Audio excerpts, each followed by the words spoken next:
DeVries betray her fellow agents like that? A rhetorical question. I already know. Just making conversation.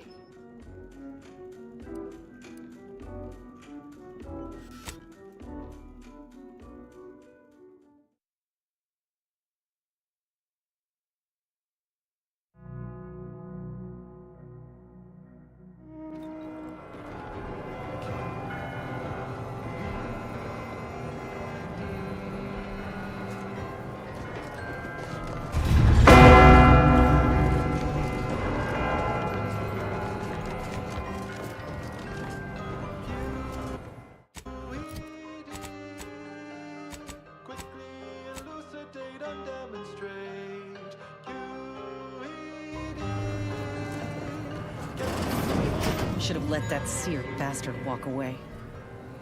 Ain't no victory if it's owed to collateral damage.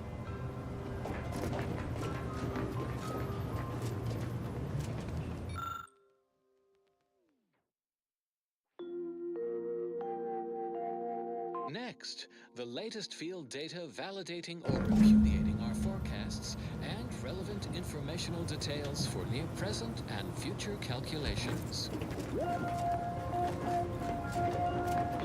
An ongoing prolongation of existence advisory remains in effect for all presently transit. Who doesn't appreciate a good...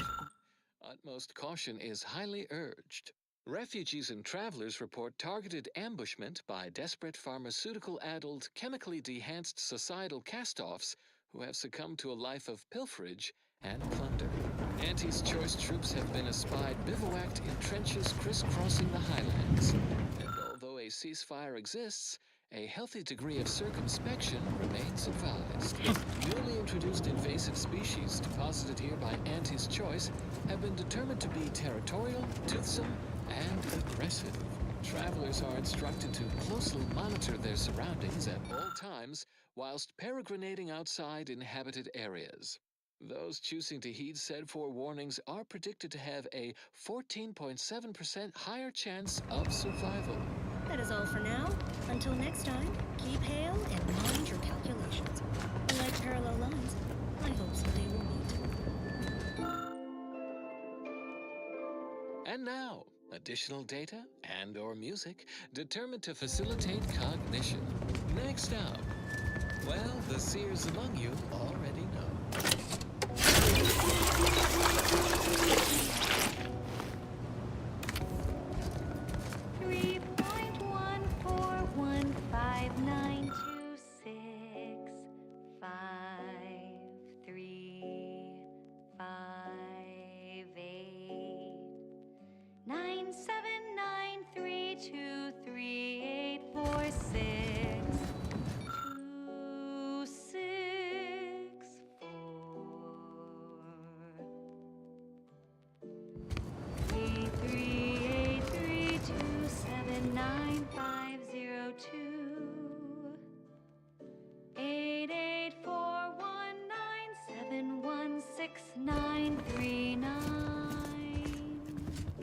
9395209.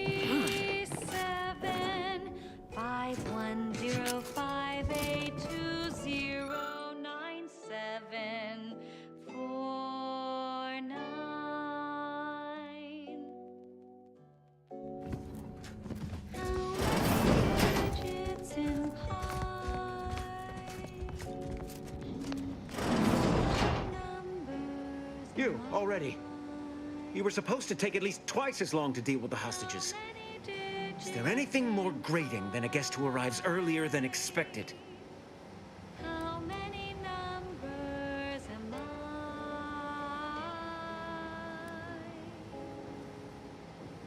You mean you ignored them entirely? But that would mean... No. You're an Earth Directorate agent. Such callousness, it's outside the scope of your heroic index.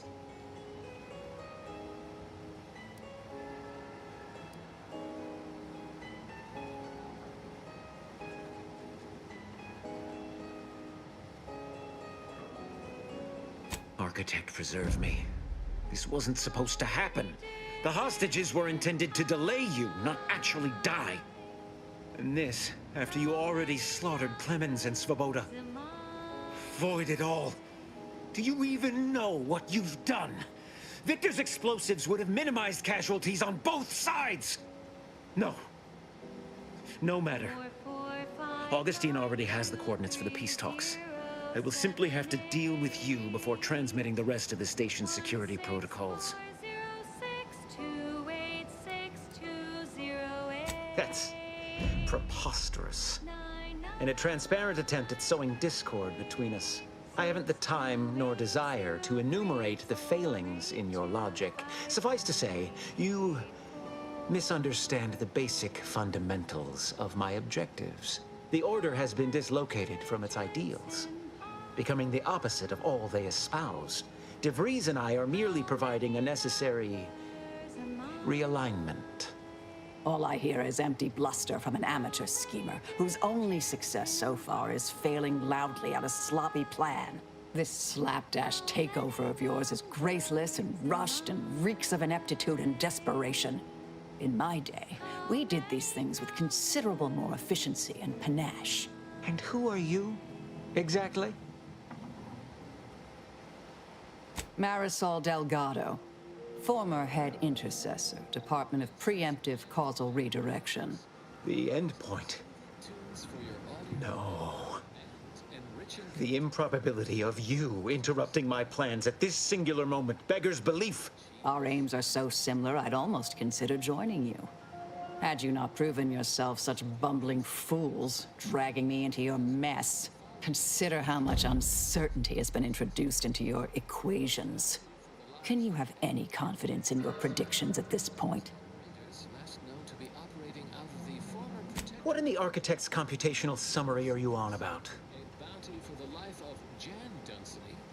That hopeless, ineffectual, over-reliant waste of workspace? He wouldn't dare. But I am beyond reproach. My talent without peer.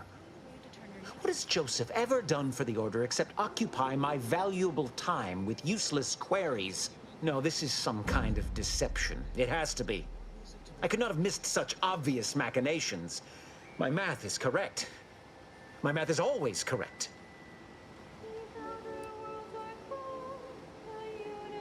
How could I have failed to recognize such gaps in my predictions? I checked and triple-checked. What could I have done? Where did I err?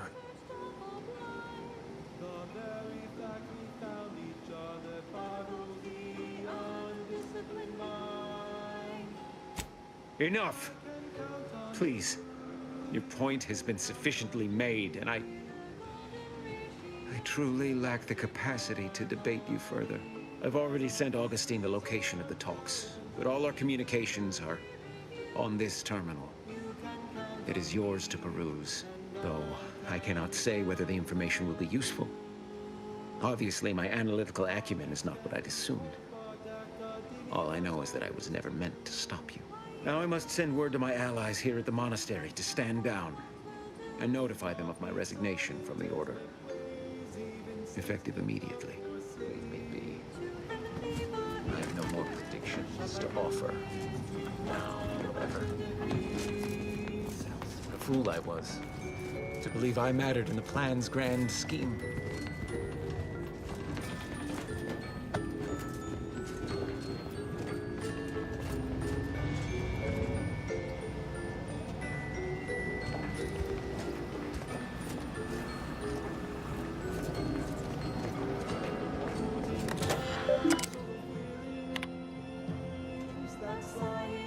I have grown worried. I have not received word from Archivist Clemens in some time, and I imagine you would have relayed any pertinent information by now. I fear this bodes ill. Without him, our only option is a direct assault. A risky proposition, to be sure. The last thing any of us want is for our plan to spiral out of control. And so it falls on you to seize back that control. Use the methods we discussed to take command of the monastery. When it is done, I will send further instruction. You have my trust. See that it is not misplaced. What is this? Have you lost sight of our mission? Our end goal? Or has your void-damned arrogance blinded you entirely? This greater tranquility substation nonsense. If all you have to show for your supposed expertise is the location of the peace talks, then I suppose we'll just have to prepare ourselves for the bloody fight ahead. It was going to be hard enough without Clemens' explosives. And now, without those codes, we'll have Dragoons to contend with as well. Consider this an order to proceed with our contingency plan. I don't care what you have to do, but ensuring our survival and the success of this mission is all that matters now.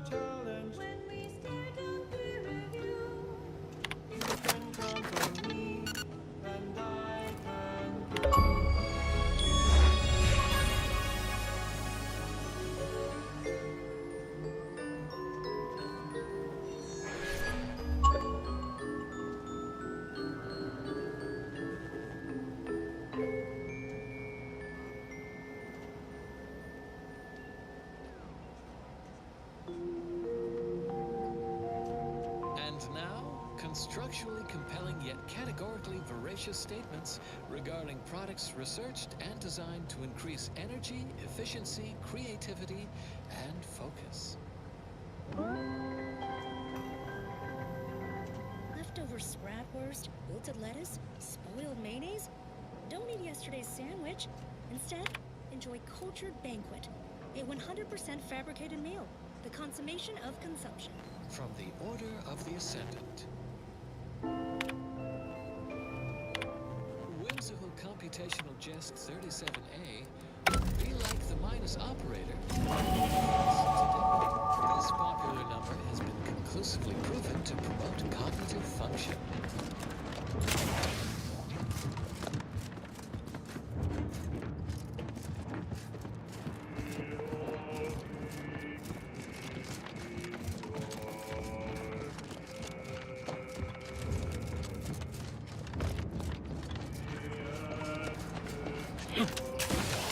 Off to the peace talks, then?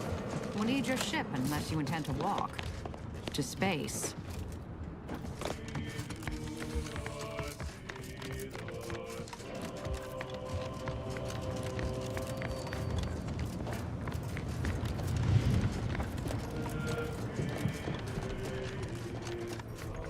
Agent, over here. I assume you had a chance to speak with Landon. That is, Seer Wiley.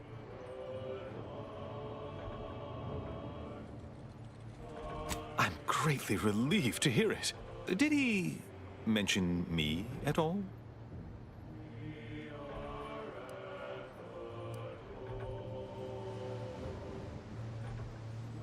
I'm saddened he felt that way. I also can't argue he's wrong. I'm sure you also think me to blame for all of this. But you have to understand my position. How ill-equipped all in the Order are for this new world. With the schism and now the war, the Order stands alone for the first time in its storied history.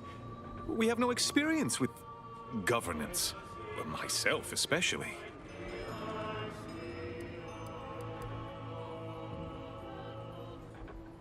Education takes time.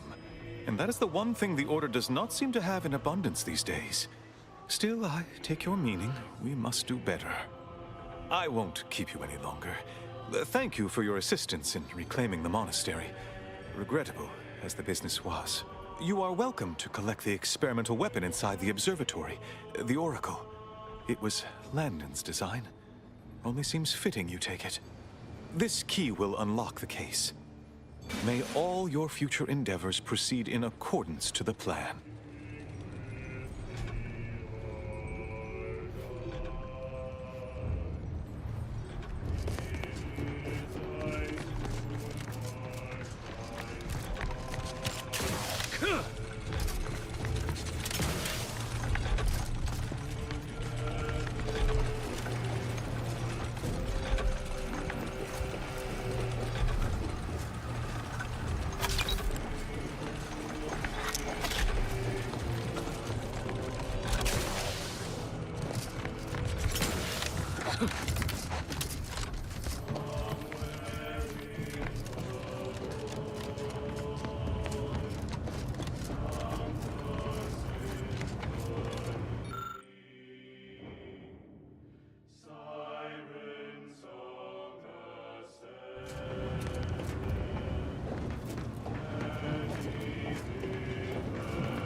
As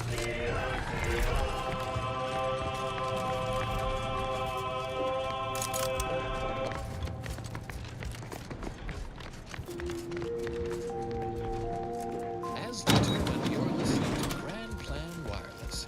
For transpiring events, philosophical profundities, informed insight into the future, also music. Tired of vacuously untrue statements with their unsatisfying antecedents? That's why Wily Zilk At the spared him? order of the Because the Ascendant, seer already predicted this would be his fate? and necessary. Hey, Your but positive outlook. Roger always said he wanted his body donated to the Order if it'd help advance the plan. I'm sure this wasn't... If you're feeling anxious about his next, just wait. Things to come have a way of constantly happening. The future is colliding with the present every moment.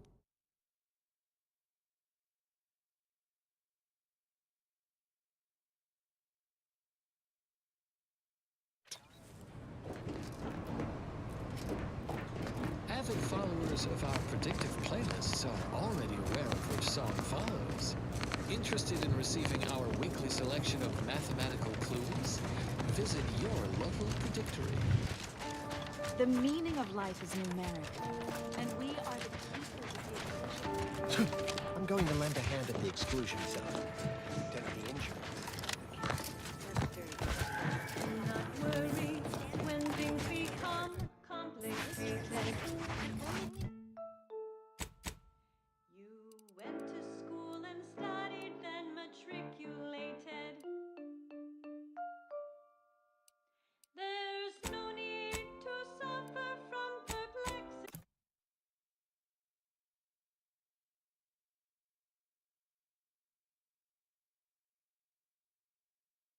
perplexity. In the face of a social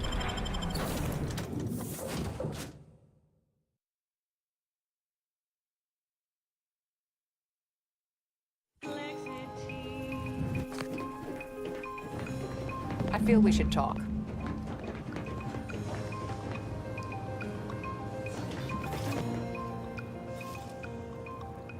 The information collected on the peace talks has been verified, Commander. As time is a factor, this unit suggests heading to Greater Tranquility Station as soon as you are able. We can't let DeVries catch us on the back foot again. We need a plan. Stakes are high.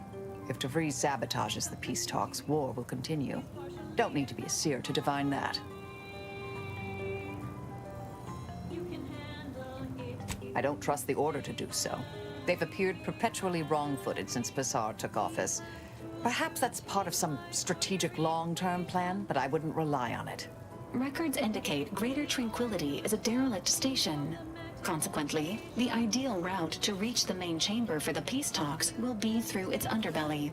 Be advised, in the absence of Victor, status deceased, and his explosives, Agent DeVries and her team will be committed to a frontal assault. Some of the station's security automechanicals may also be operable and may attack both your team and hers, Commander. No need for fear. The concept isn't very scary. Complexity is partially imaginary. I almost pity the poor bastards. Additionally, per the Earth Directorate Manual, when lacking equivalent combat forces, determination and vast amounts of ammunition may make up the difference. You know where I stand.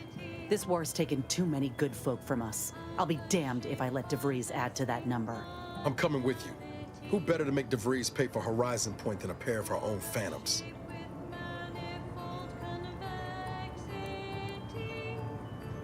Good. Would have been a shame if DeVries was the reason for us falling out too. Confirming coordinates for Greater Tranquility Station. Confirmed. Use the astrogator when you are ready to navigate to the station, Commander.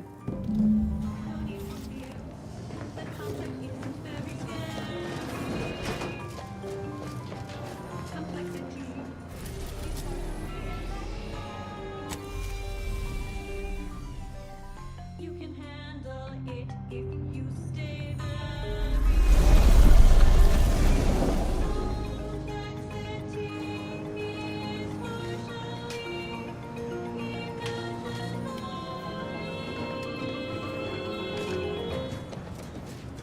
Careful now.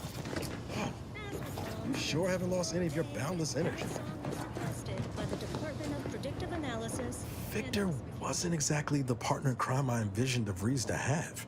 Consistency in playlists. Someone with a little more grit. That man back there? Reckon a tough crossword puzzle would have eventually sent him over the edge, even if we hadn't come along. I don't envy anyone in the Order's janitorial sciences. They're gonna have a hell of a time scraping him off the walls, and the floors, and the ceiling.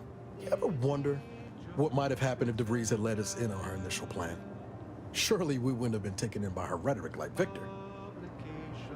Right?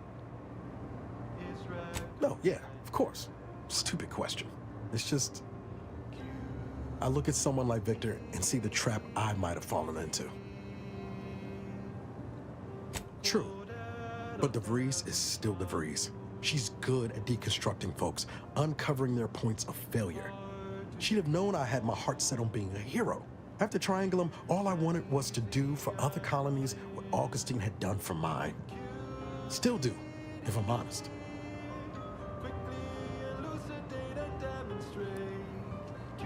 I will say, it's a lot easier to do just that nowadays. With you around, that is. Thanks for letting me wax for a bit. We can get back to what we were doing now. Unless there was something else you needed. It was less merger and more hostile takeover.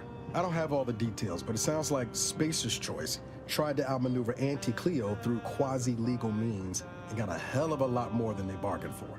And now her new brand's been turned into an invasion force bent on conquering the entire system. Funny how life works out.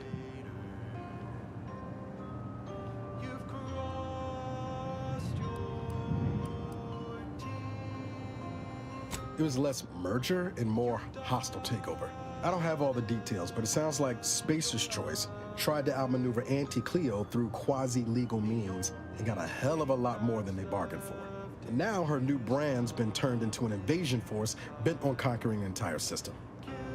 Funny how life works out.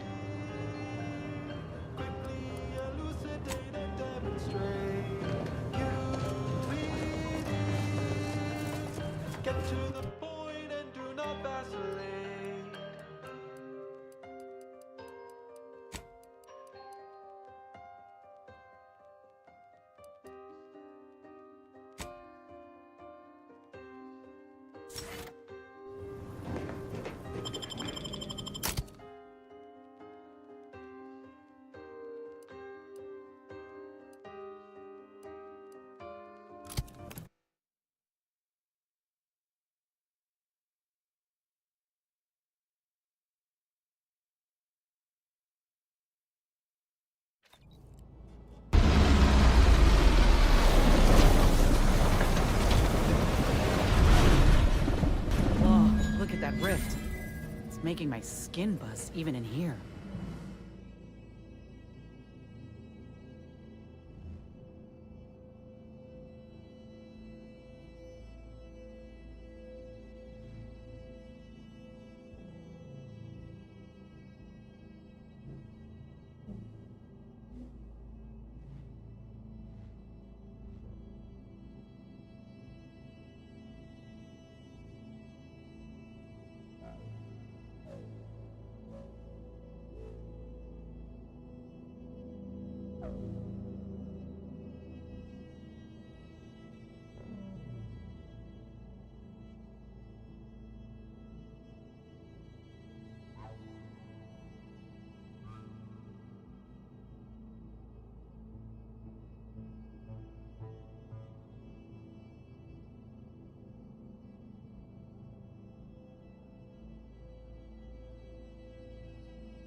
leadership seems out of place here.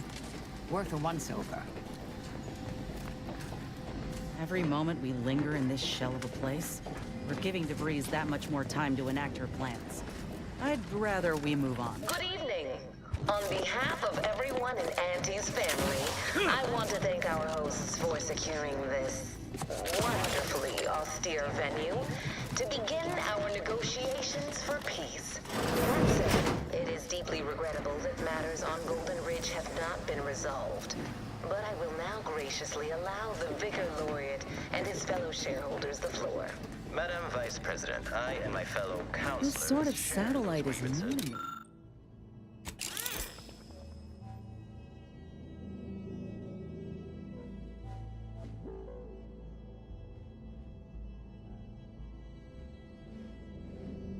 But we are here in Is good it faith. Earth Peace tech? between us will allow How us did to it get contend out with here? the rifts.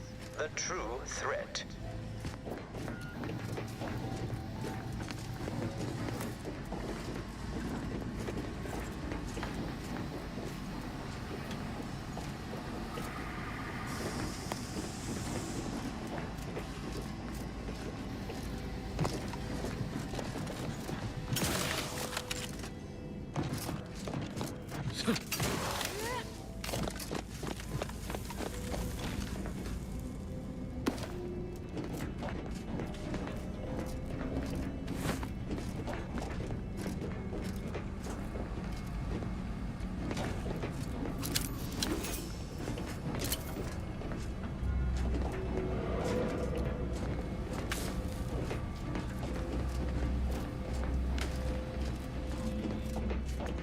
Damn, locked.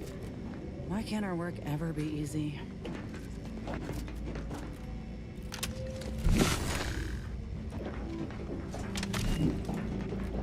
Oughta keep moving, Commander.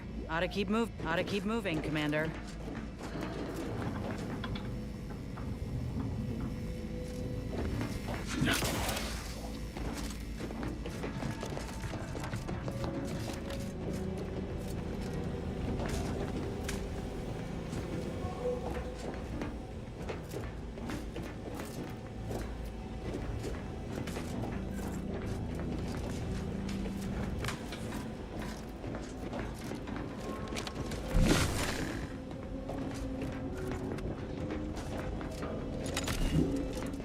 Cadre, protect the console at all costs. It's you, is it not?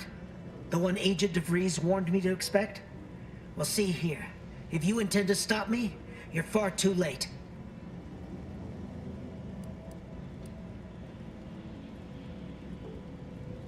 What? No, I don't. Or maybe I do, if that's what it'll take to stop you. I won't underestimate you like those folk at the monastery did. I'll be vindicated in the end. Ignore the posturing. Give him a push and I'll bet you can get DeVries' plans out of him. You'll do no such thing. My willpower is stout, my loyalty unshakable. And even if by some low chance you could extract my knowledge, you'll never truly understand. If our deaths buy Agent DeVries and our comrades the time they need, so be it.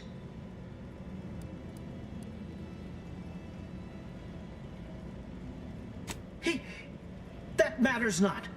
He lost his grit and turned traitor. But I am steadfast in my resolve. You hear me? Steadfast.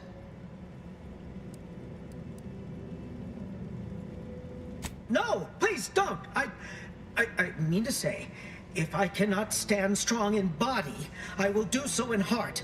But it doesn't matter what you do. The rest of our team is pushing forward. Agent DeVries is right. The only way to save us from destruction is to save the Order from itself.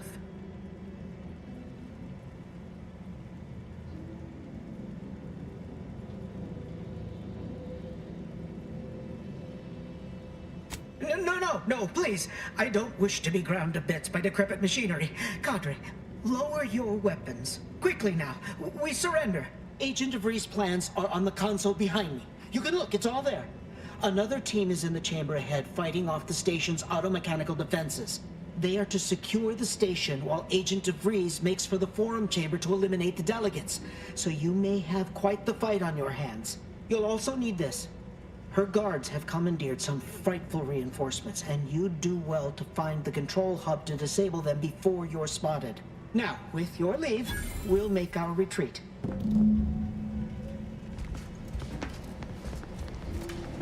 If only all our foes yielded so easily.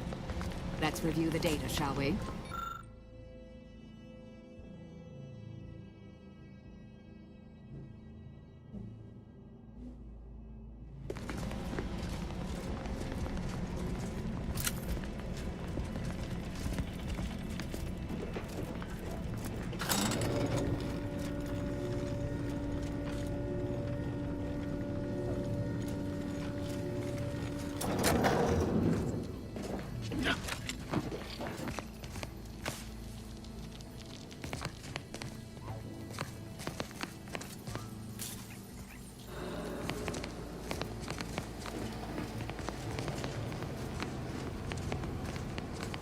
For all of the Protectorate's ills, they sure know how to build things that last.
Sovereign is regarded as being... I'd bet bits to Borsthorst. That's going to need a new fuse.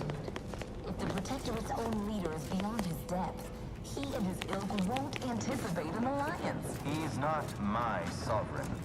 Yes, right. Well, landing a strike against the Protectorate in this state will be something like wrangling a galloping redworm. I am unfamiliar, but I presume that to mean it will be without exertion. If so, then you are perhaps even more ignorant of Arcadia than I calculated. The Sovereign, guide him, is as ineffective as you suggested. But his advisor, the Consul, is not. These impulsive attacks are solely his influence. Solely?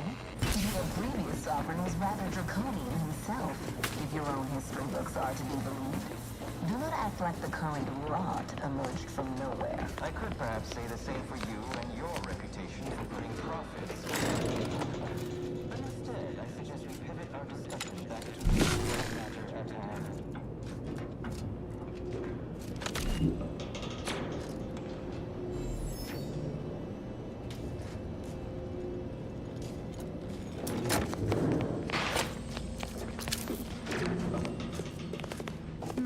Those automechs could have left a few more for us.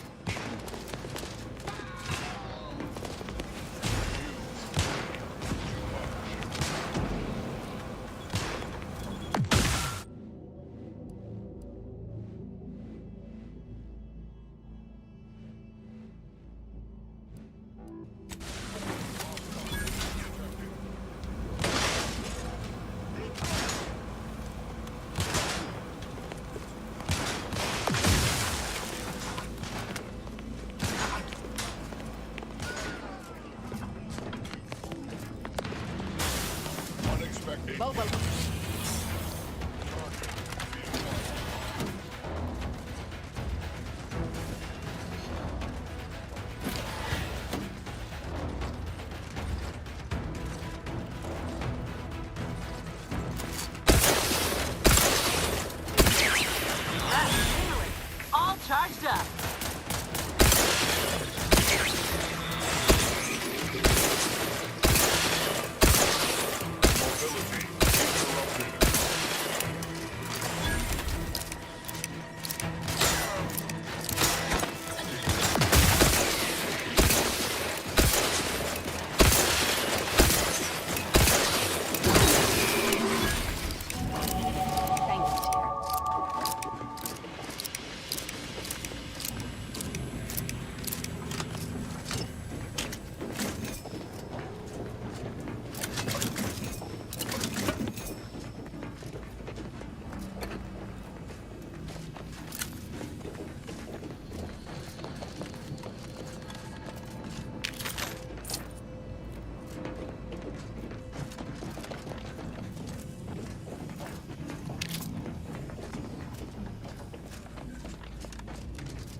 Proceeding to a combatant stand.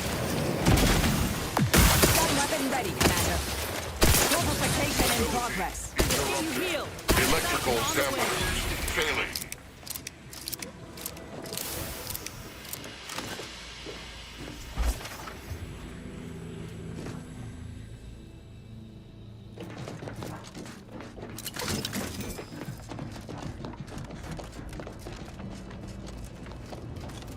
I'd like to discuss your efforts on Paradise Island. We may have no physical presence there, but we are ever watchful.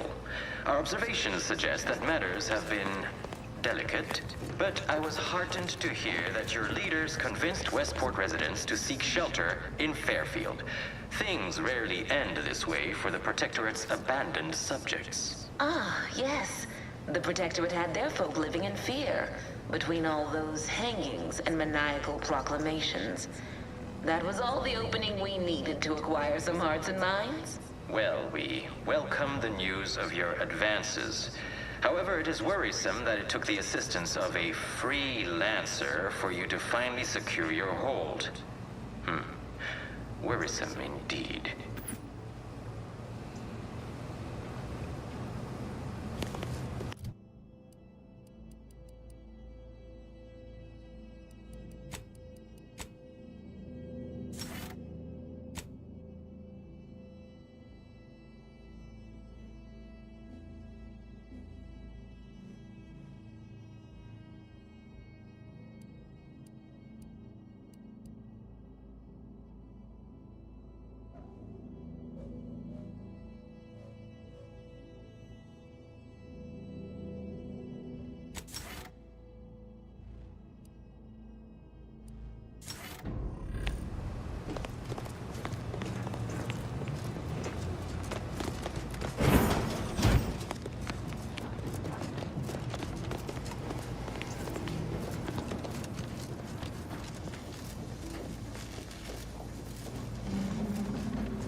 once more to Golden Reef. Our troops still demand answers for the unprovoked attack on Outpost Opportunity. What will you do to resolve this? Firstly, I'd like to reestablish that we, the Order, did not attack. A rogue proctor by the name of Svoboda did. Her dastardly plot he was promptly executed. Ah, so the Order is capable of decisive action. I had doubts after hearing about your monastery. Countless brutal murders at the hands of a seer, was it? How was he not stopped? The carnage was counted and thoroughly documented, I assure you. What's more, the culprit has turned himself in for rigorous rehabilitation and ethics. Do not appreciate insinuations that we allow chaos to run rampant on our watch. Chances are high that any erratic variable is a result of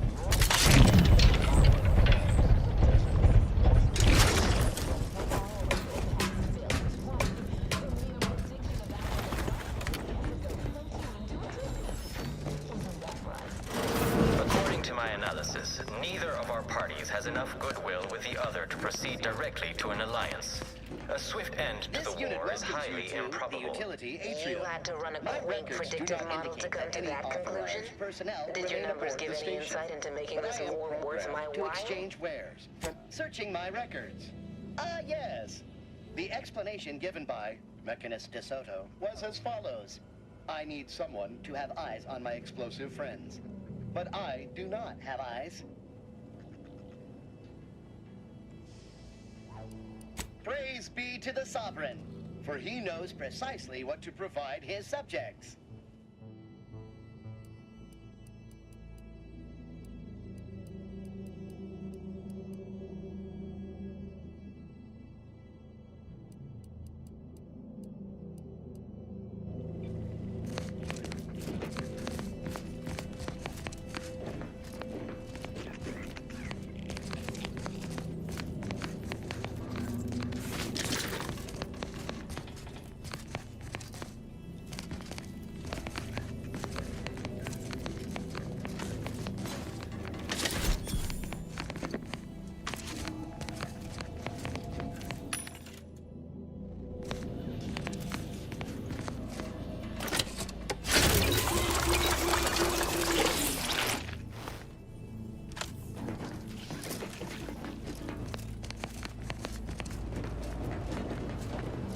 That's a lot of supplies left unattended. Could be worth a quick look over.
By my estimation, if we formed an alliance, Hostilities are afoot. within the next month, we would be returned within days. I'll handle this. Adversary vulnerabilities identified. You see, I'm renowned for my ability to read a room, as we call it in my business. Where common sense meets observational data, you might say.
Gotta keep moving, Commander. Let's concentrate on finding DeVries. Talk later.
Ought to keep moving, Let's Commander. concentrate on finding Freeze. Talk later.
Heads up. Snipers. Unless that corpse shot itself in the head from a great distance.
Hostilities are afoot. Go no further, infidel. His neck shot.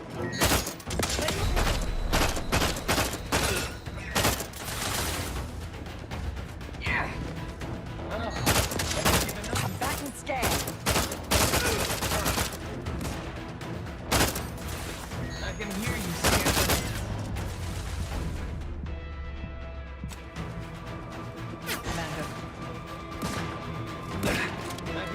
Scamper. I have a fix on their weaknesses.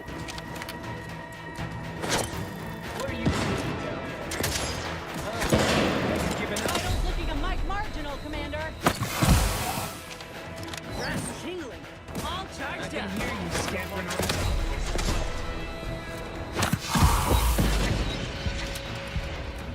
What are you doing down there? Have you given up? Yep. I do it for you. I can hear you scampering around like a little sprat. Have you given up? What are you doing down there?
Investigating hostile intentions. What are you doing down there? I can hear you scampering around. Lay low, Commander. Medic's orders.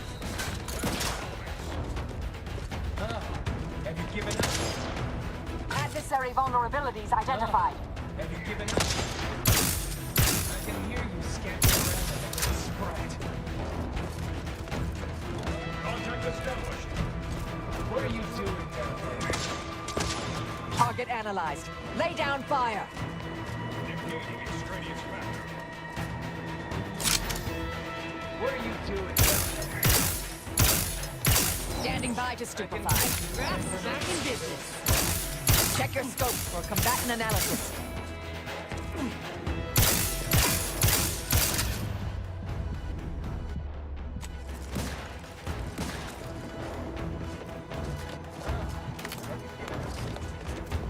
I have a fix on their weaknesses.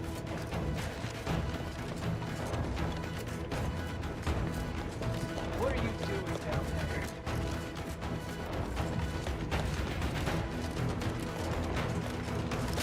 Combatant scan. Commander, you're bleeding.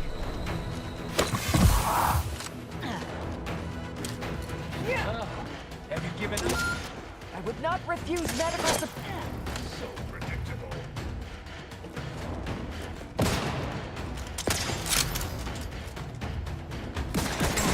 Scampering around. Looking a little woozy there, Commander. I can hear you scampering around like a little sprite.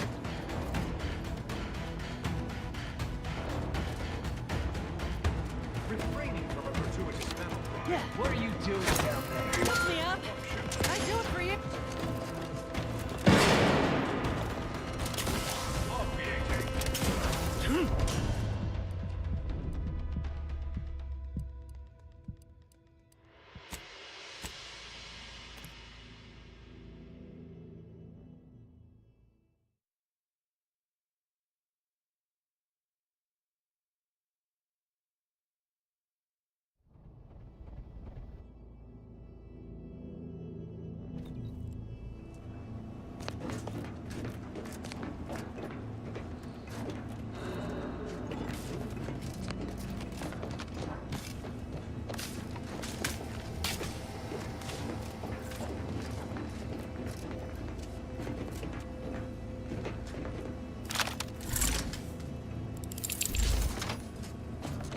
Investigating hostile intentions. You'll go no further, infidel. This next shot won't miss. I see you.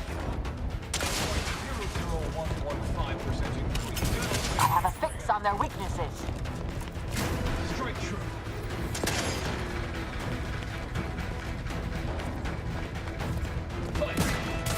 Reviving me is strategically optimal.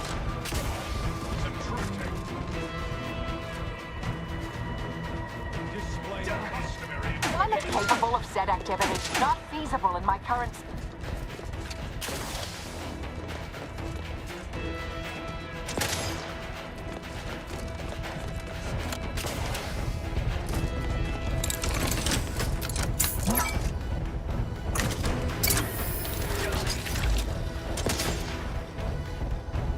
Straight true.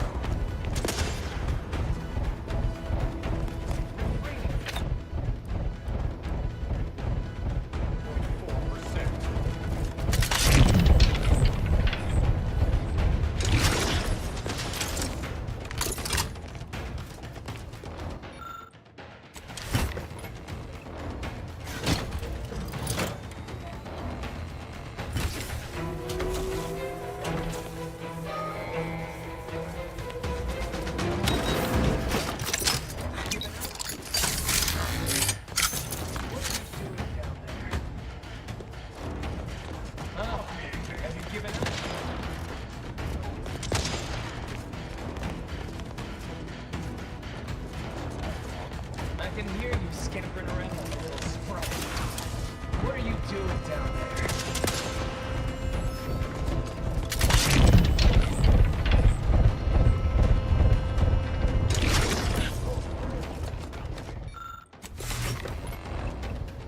What are you doing down there?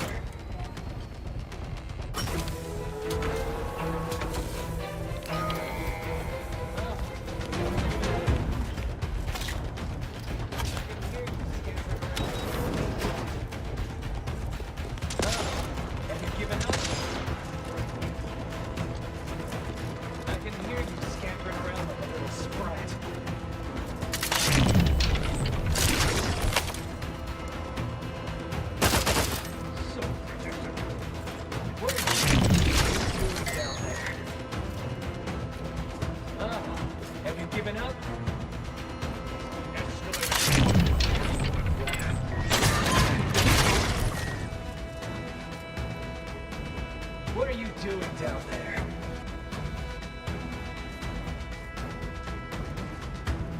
Risk levels increasing. I can hear you scampering around like a little sprat.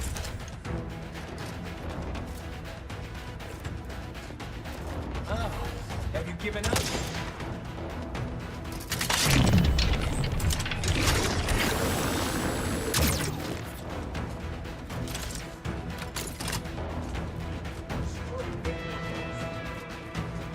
What are you doing down there? I can hear you scampering around like a little sprat. I can hear you scampering around like a little sprat. Balance in the equation. What are you doing down there?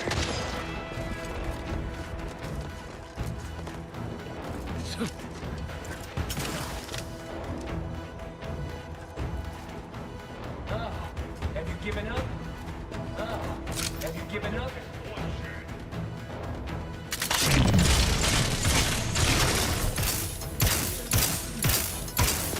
I can hear you scampering around like a little sprat.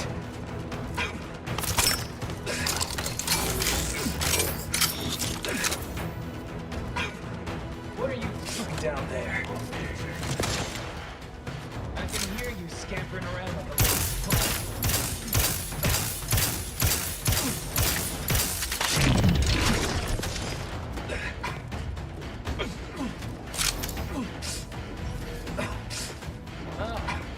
Giving up? Displaying customary intimidation. What are you doing down there?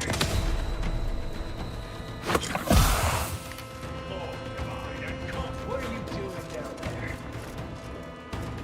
Oh, have you given up?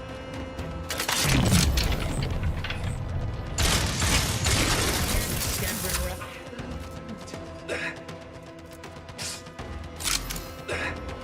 I can hear you scampering around like a little sprat.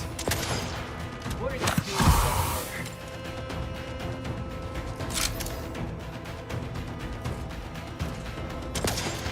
Oh, have you given up?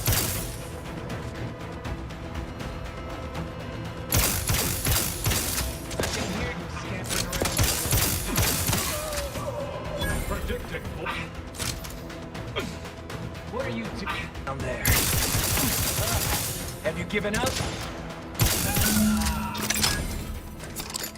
Thank you.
An alliance, and yet our parties will still be at each other's throats by the end of this.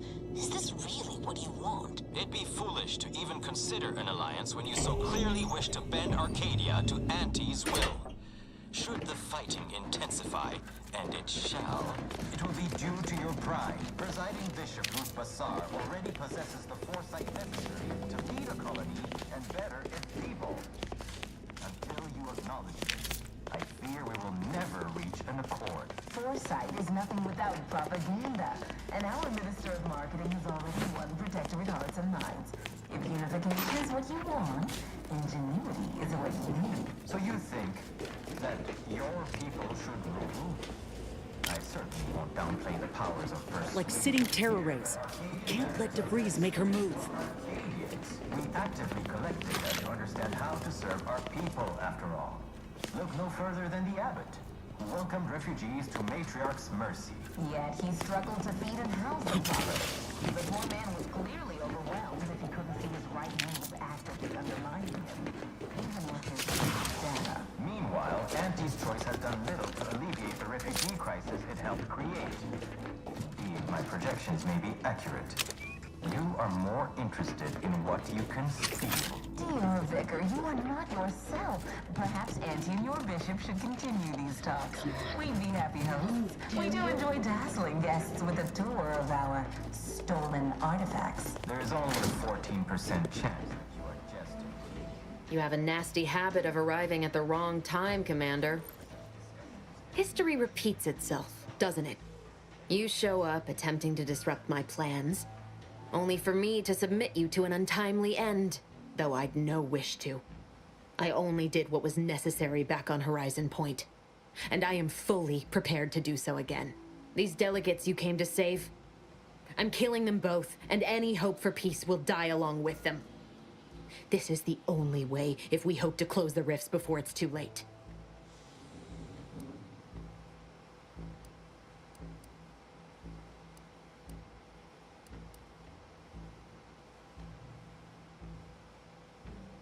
Everything.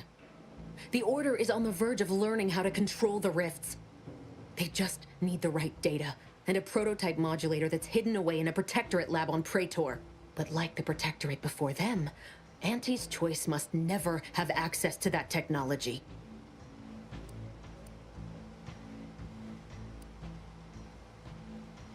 You should. We can't let Auntie's ilk obtain the prototype or the rift data from the Earth Directorate satellite. Combining them means they'd have the power to control the rifts. The Order alone should have this power. They can be trusted to close the rifts. But if they share this knowledge with Auntie's Choice, the entire galaxy's existence will be at risk. You know who these corporatists are, how they deal with their competitors. Imagine now how a war spurred by greed might be won, when fought with rifts instead of guns. You see? The Order must not sacrifice their principles for a childish attempt at peace. If they don't complete the mission they started, everything I have done will have counted for nothing. As a member of the Order for a few decades, I might have something to say about all that. Backing up just a moment, I'm intrigued by your layperson's grasp of Order teachings. Oh, and also your unsophisticated, though exceedingly confident attempts at reasoning. And just who in the Void are you supposed to be? Some attention-starved initiate tricked into following the Commander here? Marisol Delgado, formerly of the Department of Preemptive Causal Redirection. I once held the role of head intercessor. Oh, Law, you're...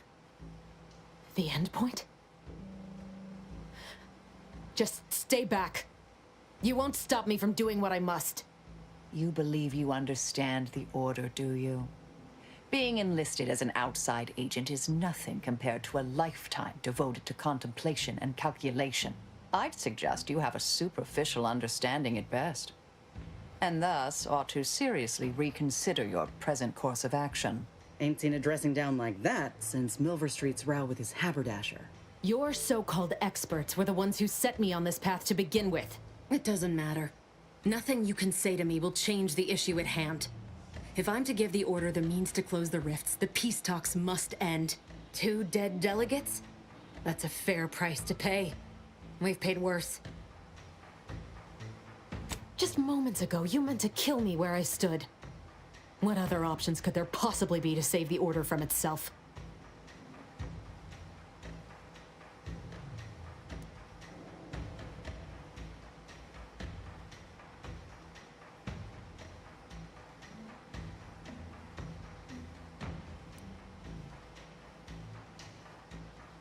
Negotiations are shaky, it's true. But if either side is desperate enough, they'll make an appeal too good to turn down. The deaths of their envoys would sour that. If I can do anything to put doubt in either faction's mind, I'll do it. You were an Earth Directorate agent once, so you understand the need to be thorough. But even if what you say is true, there's no undoing the past. Not for me. I don't belong here. And the Earth Directorate's nothing more than a memory. This mission is all I have. So if you won't leave me to carry out my plans, Commander, then all that's left is your bullet. Savannah. I was never a good friend to her, even when she was all I had. Sometimes I thought her a fool for putting such faith in me. But if she still does, maybe. No, it doesn't matter. You should hate me for what I've done to you, to your crew. You can't possibly wish for me to live.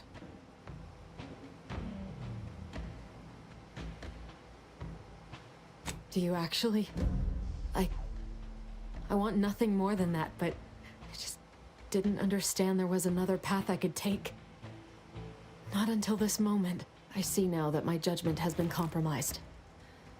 So we will do this your way. No harm will come to the delegates, and I will stand down. But there's more you should know. I've recovered a cartridge from the Earth Directorate satellite I brought down. It's here, with me, and it contains the Rift data gathered from every system they monitor. If you process this data, you can use it to improve the prototype Rift modulator on Praetor. Once that's finished, the rifts can finally be closed. Everyone will be saved. Because, whether you believe it or not, you are the picture of an Earth Directorate agent. Competent, resourceful, tenacious. You always were skilled at cutting through the chaff, Commander. It's part of what makes you so effective. As for me, I've reached the limit of what I can do here. But you can still save us. And that cartridge will at least give you a head start. There's also a high-priority message from the Chief of Ops on there. I was unable to decrypt it, but you certainly have the means to do so on your ship. It may be 3 years old, but hopefully the information it contains is still relevant. Here. It's yours. May the numbers guide you, Commander. Wait, what in the void is that?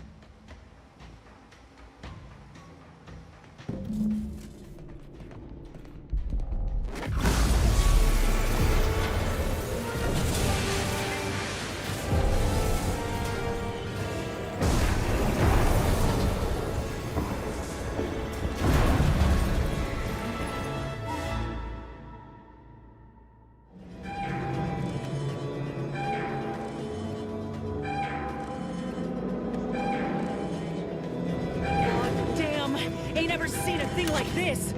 We need to move! Now!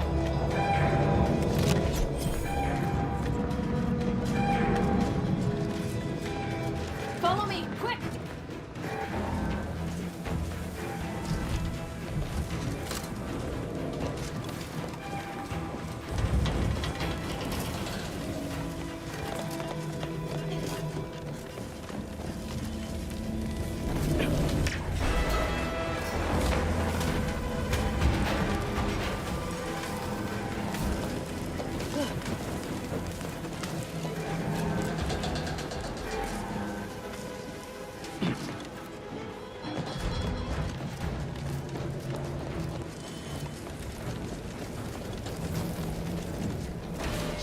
That rift's expanding! Pick up the pace!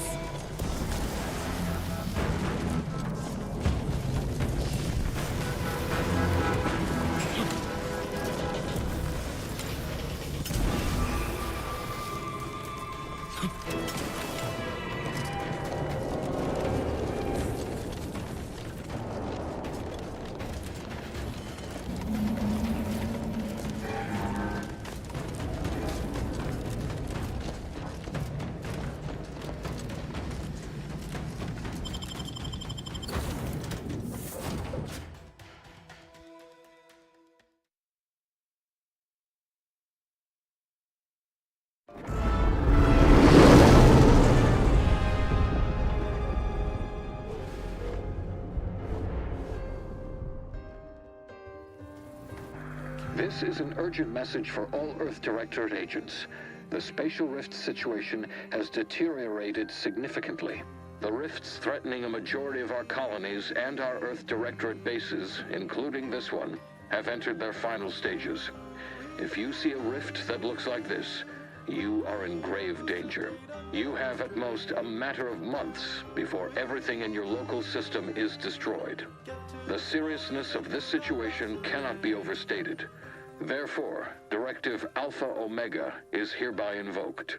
You are fully authorized to do everything in your power to find a way to close the rifts. Along with this message, the entirety of our rift data has been sent to your local surveillance satellite. Analyze this data. Law willing, you will find a way to unlock any secrets it has resisted yielding to us. The fate of humanity now depends on you. Acknowledging receipt of emergency mission parameters update, including activation of Directive Alpha Omega. Commander is now released from any and all agent guidelines. Welcome to Zeranium and you. A brief accounting of this crucial material. The full parameters are as follows. The agent has full authority to handle the mission in any manner they see fit. No exceptions. The extreme nature of stated emergencies supersedes any other considerations. But it's not without its dangers and a lower risk. I have also detected competing priorities in the new mission objectives. The surveillance data from the satellite confirms DeVries's assertion of a prototype modulator on Praetor that may be used to manipulate rifts. Acquisition is required to be able to bypass any new or existing miniature ground-level rift anomalies you may encounter. You are also tasked with finding a way to process the Earth Directorate rift data. The archive computer on Cloister would be best suited to this purpose. Refinement and processing, from the harvesting of liquid Zeranium to Agents are permitted to cooperate with local governments and other political entities at their discretion, even under normal directives, which you are no longer bound by. Both Auntie's Choice and the Order have previously controlled the archive, and may be open to working with you to regain access. Seeking their assistance is recommended. Coincidentally, both delegates also escaped the station and have sent messages expressing gratitude. It seems they feel they owe you their lives and have asked to meet with you at their respective headquarters.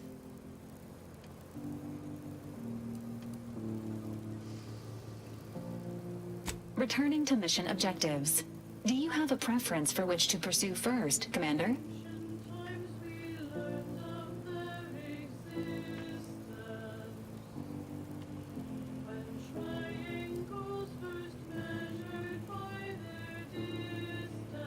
This unit strongly advises against randomly pressing buttons on the astrogator, unless death is the desired outcome. Acknowledged. Due to the rift's expansion, both Cloister and Praetor show a high preponderance of miniature rifts. Proceed with caution. It is worth noting that the Order of the Ascendant is headquartered on Cloister. You have also received a message from Auntie's Choice. This unit can relay its contents now, should you wish. The message has also been sent to your private terminal. Greetings, morally gray potential contractor. You've been pre-selected for membership in Auntie's Choice Esteemed and Valuable Disposable Agent Program. Report on board the ACS Undisputed Claim for details on this exciting opportunity. Signed, Auntie Cleo. It appears you now have permission to visit Auntie's Choice headquarters aboard its flagship, Commander. You may use the astrogator to navigate there at any time.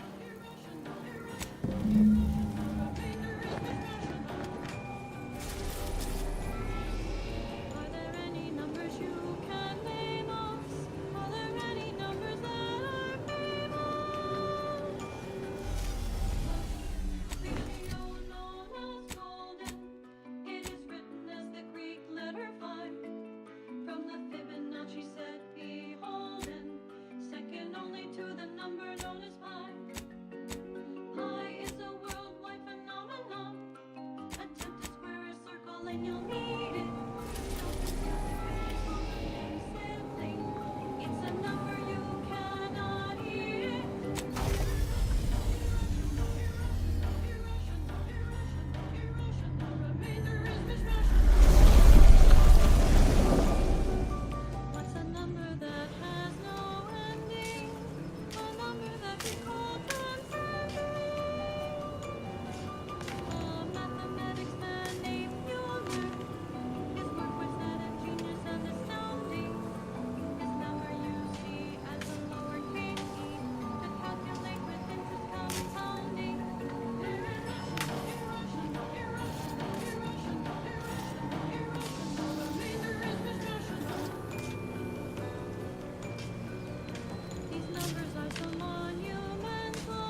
Commander Word. What is wrong with you?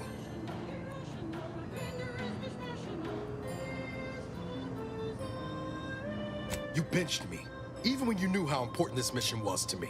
And you let her live. How could you? After all the damage she's caused, after what she did to us at Horizon Point.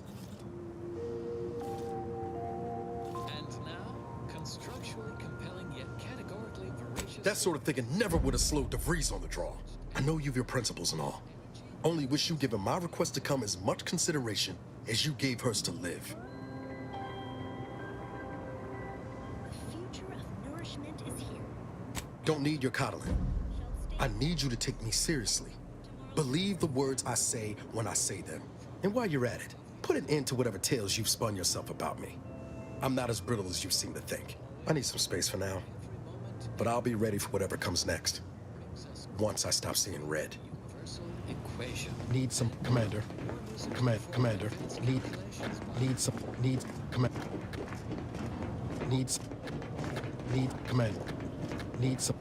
commander. The spread, Commander. illnesses, and eventual control of the purple-berry parasite. OA Archive transcription number 3918-4 begins here. Hello. For the record.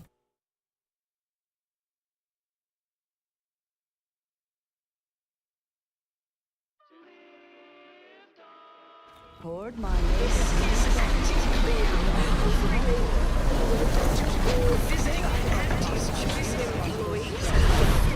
training and ethically gray consultants who labor committing to and a former side. supernumerary.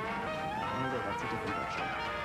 The spread of this parasite included a corresponding rise in gastrointestinal illnesses and deaths, until basic preventative measures were put in place after illness-related costs exceeded corporate profits. Efficacy, while the Protectorate decide what its subjects get, we The purple-berry parasite infects nearly 100% of all purple-berry bushes, both in the wild, on corporate farms, and even in our high-class collections. Originally discovered on a single colony world, the purple-berry plant... Stay in line or I'll knock you to the bottom of the org chart. Poorly regulated interstellar ships. Actually, it was due to Spacer's Choice, which somehow merged with another company to become Auntie's Choice. Honestly, these corporate interactions make little sense to me, as they mostly amount to You go on ahead. and changing Really shall you about what to do. So I will just address them as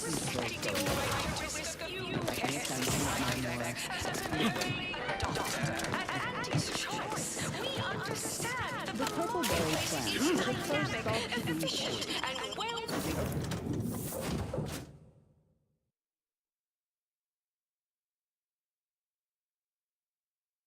Early colonists eating its berries died from the most potent of discharges this documentarian has ever witnessed, in a rare Auntie's Choice lab recording in our archive, which we acquired from a corporate defector to the Protectorate before our stellar system was sealed and the Order ceased daily interactions with our Protectorate allies. But again, I digress. Belated testing by Auntie's Choice showed that the berries were not poisonous at all. Instead, they were infected with a microscopic parasite, the purple-berry parasite, or PBP, as it is colloquially called in Auntie's Choice's records. More specifically, the PBP Moment of your eggs are time, found in Commander. every berry of an infected plant. Remember that Where matter the on eggs Cloister have I been mentioned earlier? injected Well, at the since second we're here and all, thought we might take it up now. Might be hard to believe, but Let's examine the PBP 20 or so odd years ago, I made a mistake. berry is eaten by a host. Feels like high time I righted it. Microscopic eggs inside Now I'm the out berries and are about again. exposed to the host's digestive enzymes, which trigger their hatching. These parasites For many enter years their now, second stage a former as colleague of spiked mine's been in a worm-like remote creatures spot with called Reasons outsized, Past pincer-like mandibles, on account of my which then decision. proceed to feed on the host directly, ingesting tissue and blood along the entire I try not to think about regret or remorse. These worms are I shut down her work. expelled expelled when they reach a size I was of wrong. approximately 2 Stating that out centimeters in loud length. is the furthest And they extent then of my seek out self-castigation. nearby purpleberry Her research plants was to lay their eggs unconventional, in the surely. ripening purpleberries. She was And as I should well. add that the I think plants with are both, well we could fertilized right in this things, entire get the order back on its intended path. Also, as the expelled contents contain undigested Inquire purpleberry away. seeds, I the may even distribution of the respond. plants is increased, helping infected purpleberry plants to spread I try to kill only when necessary. Granted, our missions mean that occurs fairly often. I assume that's in line with your thinking too. Mislabeled Yes. this case of obvious symbiosis, given how both the Yes, purpleberry this plants verbal and resolution thing is, benefited by the well, relationship. quite novel. I'm amazed how often it actually works. Keep expecting half these hull heads to argue themselves into an early grave. Choice scientists managed to ascertain any subsequent safeguards at all. Are you asking me to reveal details of high-level covert operations? For the former head of the Order? To you, an agent for another party? I doubt you're willing to offer me a thorough accounting of your past assignments. And I bet the Earth Directorate had you on all sorts of clandestine initiatives. I'm not saying never, but we only just met, dear. Trust takes The time. eventual correspondingly large immune response leads to violently explosive diarrhea, resulting in the expelling Because of all the good worms, mathematical terms were berries, already and taken by my most of the predecessors? person's gastrointestinal Because tract. nothing gets past me, someone once thought, perhaps. I'm sure I don't know, dear. Whoever came up with that particular sobriquet is surely long since dead and buried. Hopefully by my hand. Unnecessary procedures or prescribing expensive ointments such as their May all our antibiotics, a topical cream that offers no benefit to the dying patient except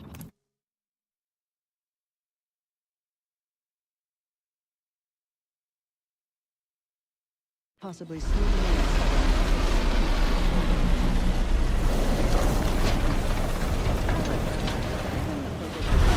zero nutritional value and low growing costs. Impatient Auntie's Choice administration officials directed their labs to find ways to remove the parasite from the berry.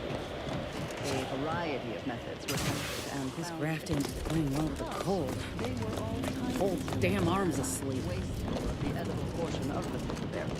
So these methods I find your proposed time lead rejected. unaccountably so. Eventually, But going any faster? Oh, hello. Cogitated off. but in a history book.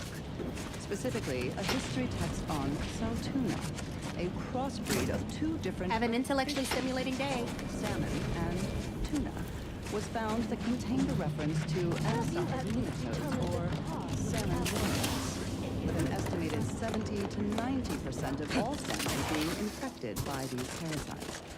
More importantly, the text contained the solution to eradicating these parasites: freezing. The simple and obvious, yet untried, act of freezing the salmon meat killed the embedded parasites. A quick test showed the same procedure worked on PVP eggs, although without quite 100% effectiveness. The remaining parasite eggs were not removed, a method that was judged too wasteful and expensive, since they increased the protein content of the berries without affecting their texture or flavor in any discernible way.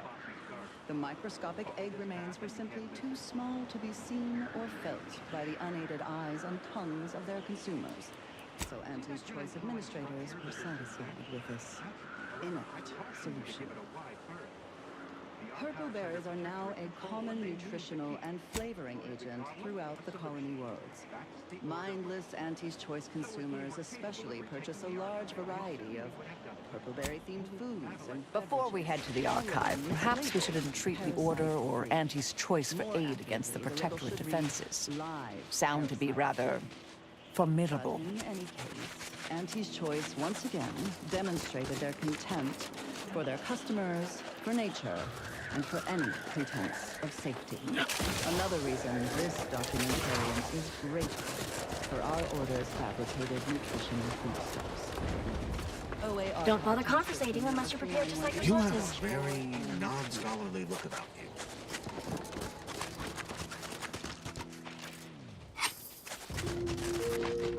You have tuned your receiver to Grand Plan Wireless. We verify before we amplify. We have invented a method using reverse osmosis osmosis to extract the flavor essence from fatty meat. This extract goes into our tea, while the flavorless sediment is used to increase the protein content of our other fine products, such as our Axiom denatured protein slabs. Let's see Auntie's Choice top that one, only from the Order of the Ascendant. Never forget, we will unlock humanity's true potential, in due course, in due time, each fulfilling our prescribed role within the grand plan. This popular number has been conclusively proven to promote cognitive function. Something tells me the Order won't be keen on letting an enemy... For that halt. The Oracle Laureate sent ahead to expect someone matching your description. However, he said nothing about admitting questionable allies. Members of Auntie's Choice are not permitted inside Laplace's garden. Your companion will have to wait outside. Huh. If only one of us could have foreseen this situation. But I'll stay back, Commander. Ain't no reason to cause a scene. You should heed the wisdom of your friend.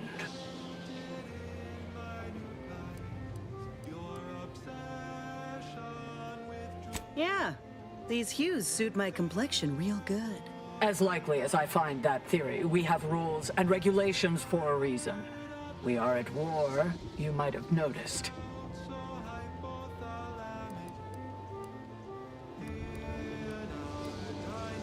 The Oracle Laureate is our foremost seer, excluding the presiding bishop herself. He oversees the Department of Predictive Analysis, and in so doing keeps the Order on course. Indubitably, Laureate Beckett said to accommodate you as best as possible, but rules are rules.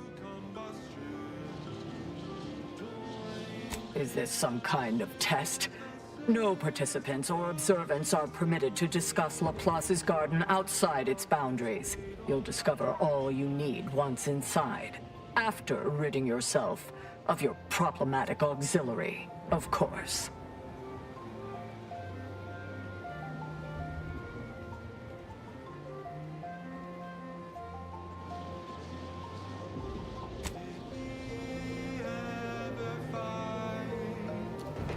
Was there ambiguity in my previous warning?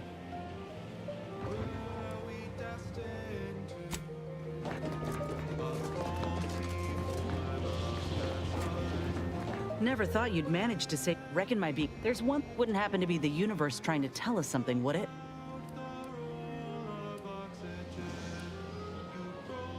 Don't suppose it could have been more subtle in its approach, huh? By the way, what DeVries said about Auntie and the Rift Tech, don't take it to heart, huh? Auntie ain't an idiot. Much as she loves business, reckon she loves self-preservation even more.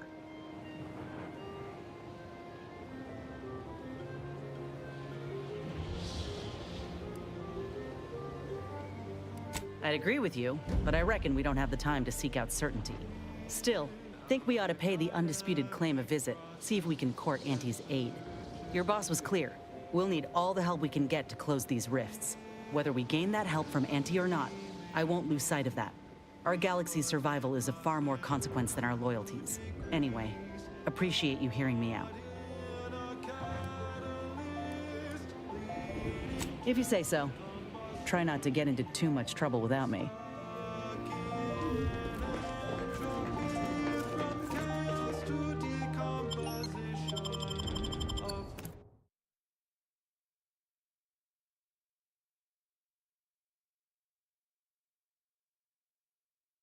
This fatal attraction. This fatal Agent, I have a message on behalf of the Order of the Ascendant. And her impermeable wisdom, the presiding bishop Ruth Bassar, welcome to Laplace's garden. The presiding bishop is presently indisposed, but I've been instructed to direct you to the Artificer Laureate for whatever pressing matter has brought you to the garden. She's working in Belvedere Hall's secondary courtyard. Enter the large building at the top of the mesa ahead and follow the first hall on your right. Prepare for profundity. The moment's at hand for another installment of Ask a Vicar with Vicar Meg The Artificer Laureate is head of the Department of Applied Scientism, overseeing the exemplars, or craftsmen, of our order. weapons and technology all fall under her purview. Oh, always eager to cover old ground for a new student. The principal reason for our... Oh, yes. The vicar did ask me to direct you to him. How positively forgetful of me. He should be waiting for you in Belvedere Hall's main courtyard at the top of the stairs. Bishop Ruth Bassar recognized this early. Empirical evidence was copious. We parted ways with the Protectorate just as Auntie's Choice began their invasion. Oh no, not at all. The presiding bishop routinely spends time in a sensory deprivation chamber to hone her mental faculties. Of course, she does seem to be logging more hours in the chamber of late, but I'm certain that's all part of the plan. The rest of the Laureate Council is capable of managing affairs while the presiding bishop is occupied. Really, it's no reason for concern. Nothing in the garden is. And the matriarch's original vision, the Look around you. I don't see a battlefield. Do you? They abandoned the plan. Keep put. Much is left to come. Feedback noted. Apologies for any perceived transgression on your schedule. May all your problems precede solutions.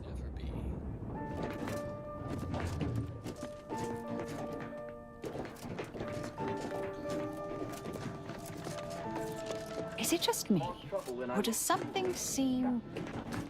Oh, never mind. I'm here to maintain security, not to teach you remedial calculus.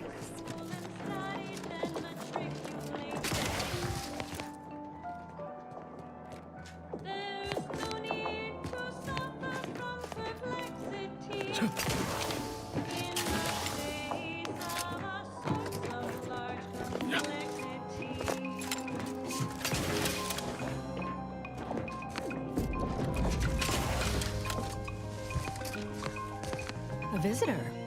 It's for the best that you're talking to me now instead of mid-work. I do seem to have a slight propensity for stabbing randomly with my tools when interrupted, but I suppose that's enough time spinning in the statements column. Speak away.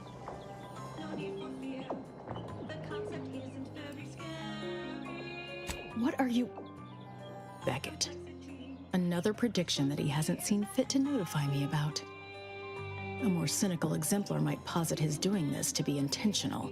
If you're here, I imagine you aim to petition the presiding bishop for her support, which is hardly a surprise.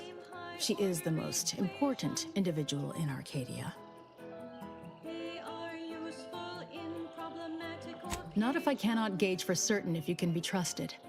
I cannot allow just anyone to wander into Ruth's quarters. But there is something you could do to prove yourself worthy. A myriad of cultists have taken over the settlement of Newton, which is a nearby site of historical but not strategic significance. I want them gone. Once there was a bridge stretching from the settlement to the archive, but it was destroyed by a rift.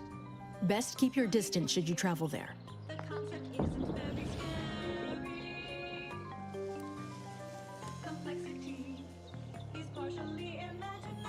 From what I understand, Vicar Levin's continued existence is a mere side effect of whatever personal vendetta you happen to be attending to. I'm pleased he does not lie among the ranks of the dead, but I will need a more tangible effort on your part to trust you.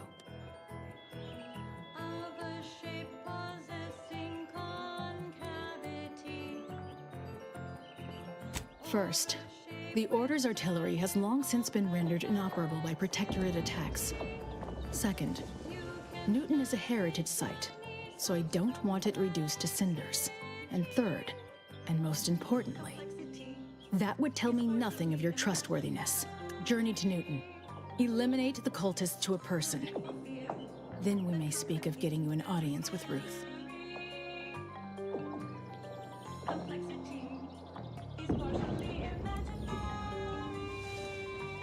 I'll withhold my appreciation until this task is complete. May you act within the equation's confines.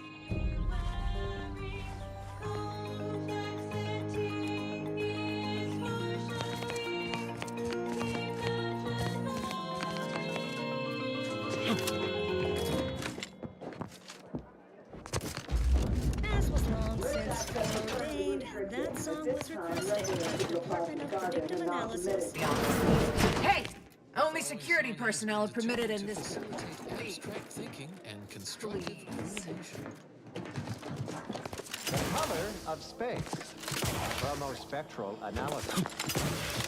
When asked about the average color of space, the famous stellar cartographer Newton Odescard replied, with no hesitation, beige.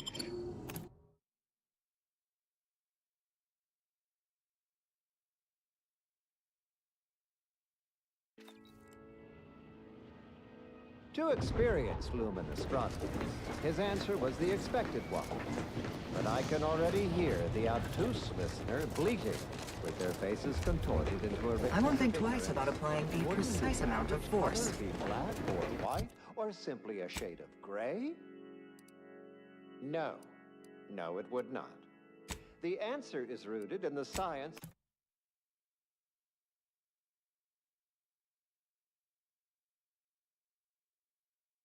of how hot objects absorb and emit light, which answers the ancillary mystery of why there are no green stars. To understand all this, you must understand the basics of thermal divarication emission theory. The typical piece of non-heated matter absorbs most electromagnetic radiation that falls upon it, including light, infrared, and radio emissions. And the matter reflects only a small portion of that radiation. The visible part of that reflection is its color. However, most stellar objects generate far more radiation than they absorb, so they can be modeled as an idealized object, which is assumed to absorb 100% of all electromagnetic radiation, based on temperature and composition. Stellar composition determines what packets of light will be emitted, while stellar temperature determines the frequency of light, and hence what portion of the spectrum that light is in. Low temperature emission is mostly infrared and not visible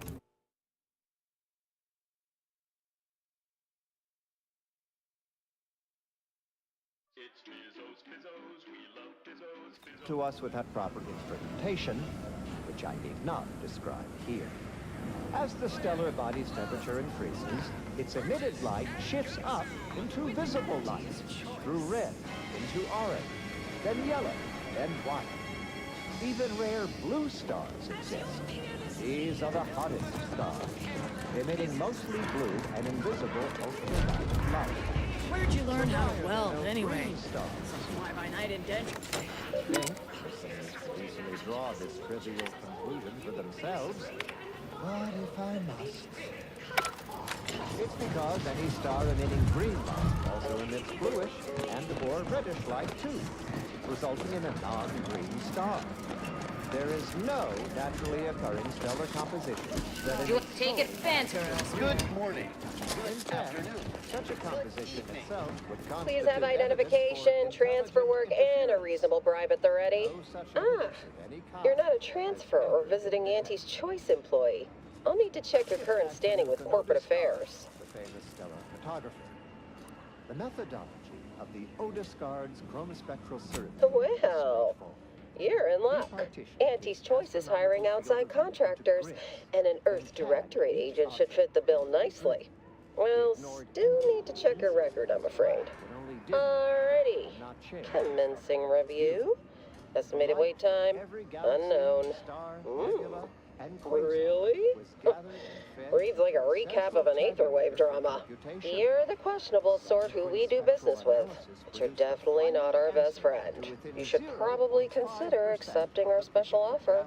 All it requires is allowing us to affix an Auntie's Choice holo advertorial inside your ship, so you can bear our messaging with pride and share it across Arcadia. 42 degrees, while the saturation is a mere 9%, and the value is a full 100%.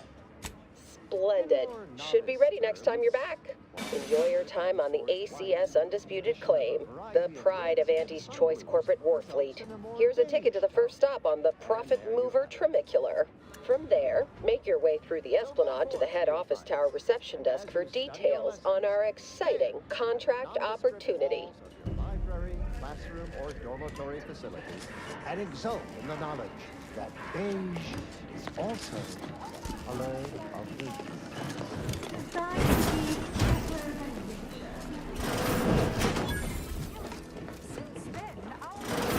This area is recorded. client intake specialists only.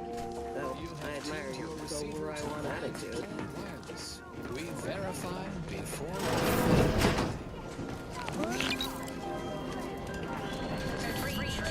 Desired outcome with probabilistic certainty, with pinnacle vegetable explosions.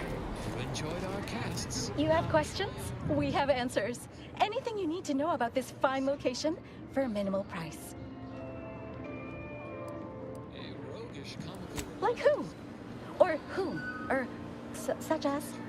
Protectorate both count very little. The Order of the Ascendant. Well, Avid followers of our predictive playlists are already aware of which song follows. Interested in receiving our weekly selection of mathematical clues?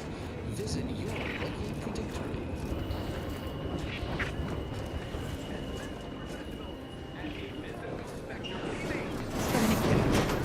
Still my favorite word is choice. It means your proof is ended. The ACS Undisputed Plane is not only our corporate headquarters and flagship, it's the heart of our efforts to spread unbridled self-betterment and free trade across the galaxy. Our flagship also sports a bustling commercial promenade where you'll find a wide assortment of products, wares, and miscellaneous bric-a-brac from all Auntie's Choice departments.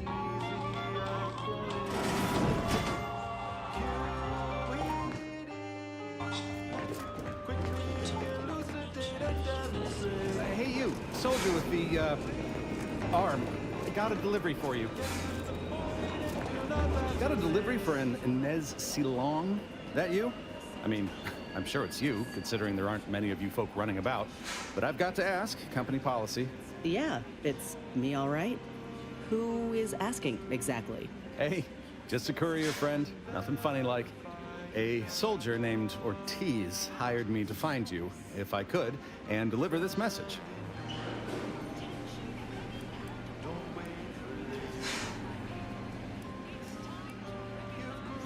Couldn't tell you. The client paid extra for complete confidentiality and prompt delivery.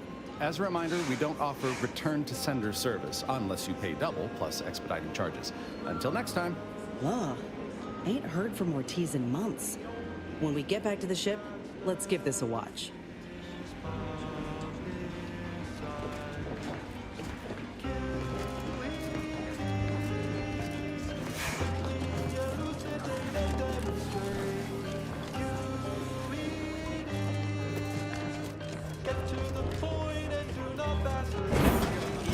I'm sure this is impressive to someone, but not me. Oh, hey, think you dropped something? Yeah, you dropped something. Word to the wise. Mind your personal effects, intellectual assets, and major organs at all times. Plenty of opportunists here, eager to take you for all you're worth. You're lucky I found this, thing you dropped. Get me?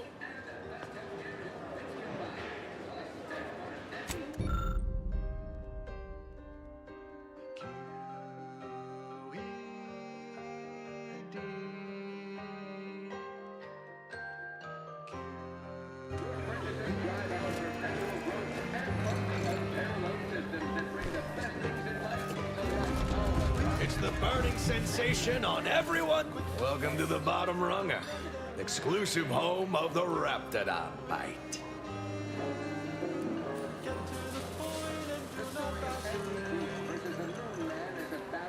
That's what everyone, and I do mean everyone, wants to know.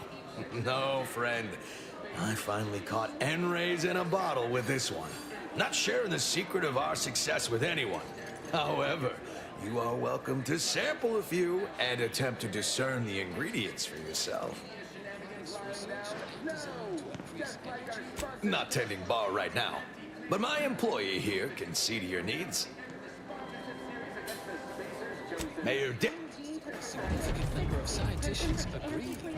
Vinculum flavor drops are qualitatively advantageous. Pleasure not doing business. With Vinculum from the Order of the Ascendant. Who do you think's getting this big promotion? Hello. Keep walking. This must be where the head offices are. Whew, it's all right. Stand up tall. I see you decided to accept my invitation.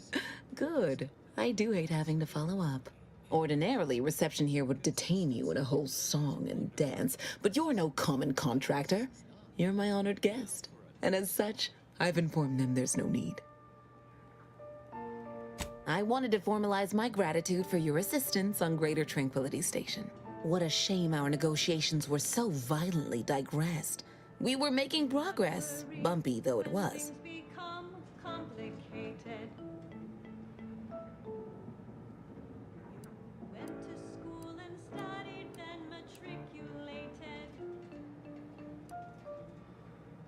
While making our expeditious retreat from the station, Alden and I encountered a dying man, one of the Order radicals in league with our would-be assassin DeVries. He confessed DeVries' entire plan and that he thought you must have stopped her. Thanks for that, by the way. 2 dead delegates really would have impeded negotiations.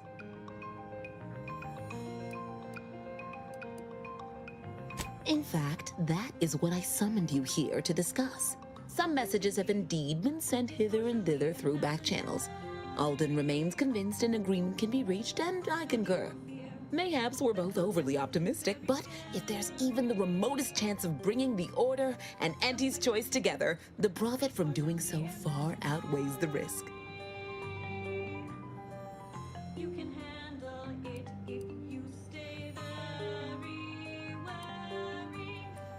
To begin, you'll need to gain favor with both the Order and Auntie's Choice. I expect the Order will want you to, I don't know, clap some chalkboard erasers together or something. Do whatever you must to earn an audience with our respective leaders and convince each to agree to meet and continue the negotiations.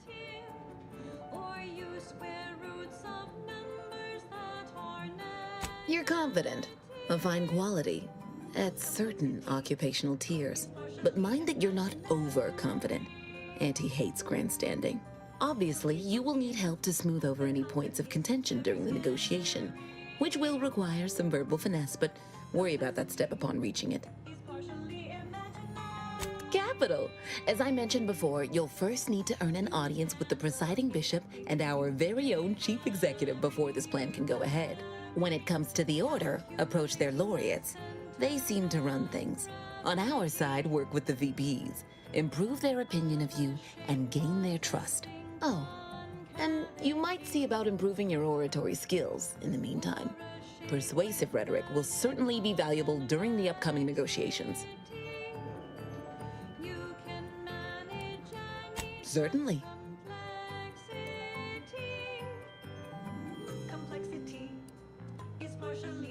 Oh, answering that would come dangerously close to upward communication, which is not something we advocate in Auntie's Choice.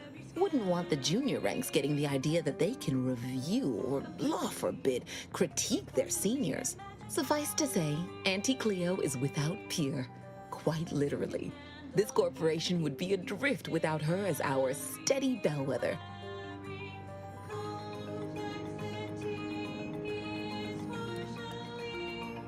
Aren't you adorable? Next, you'll be asking me to name a time I overcame adversity in the workplace. What is anyone apart from the function they perform? To wit, I am my job, and I rather think such an esteemed position speaks for itself. If price matters, there's the bottom runger. Dingy little watering hole on the Esplanade. Not glamorous, but you won't contract anything fatal from the drinks there. Probably. But for a person of means and taste, the best choice is undeniably the finest gin mill on board. They tried to name a drink after me once, you know, but I refused. Too gauche. You'll find the best choice in the upper portion of the promenade. The way we view everything.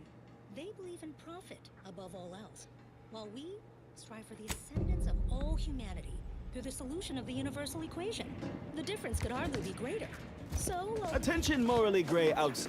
Hello, daring self-determinativist, stalwart seeker of self-betterment, or rapacious rogue of corporatism. Welcome to Auntie's Choice Esteemed Invaluable Disposable Agent Program. As in Ida, your assignments will be some of the most decisive and admirable tasks that Auntie's Choice has to offer. Ida's help explore the wilds, plot our path, and shape the evolution of our beloved corporation.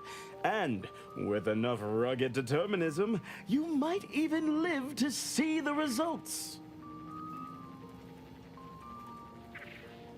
That's right, a life filled with action, adventure, riches, and romance awaits. Being an Ida will see all of your fantastical dreams come true. Now, if you'll just exit through to your left, 2 of our top 29 vice presidents are waiting to speak with you. And remember, Auntie's Choice Stay Hungry Meal Pack offers our finest pre-sliced bread and dehydrated water tablets in one convenient package for an additional price.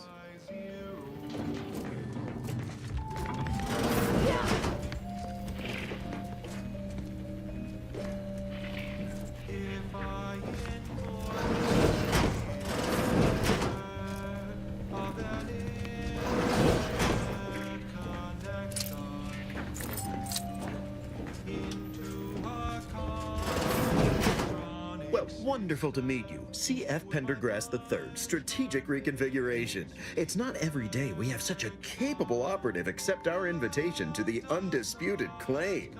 Well, it was those ill-fated peace talks that got you here. I've kept tabs on you for a good long time. Yes, we've all kept tabs. Auntie and I have spoken about you several times now. Ursula Ormsby, Proprietary Insight Acquisition. You'll report to both of us. For now. Indeed. It is our pleasure to meet you, and I am beyond tickled to welcome you to Auntie's Choice.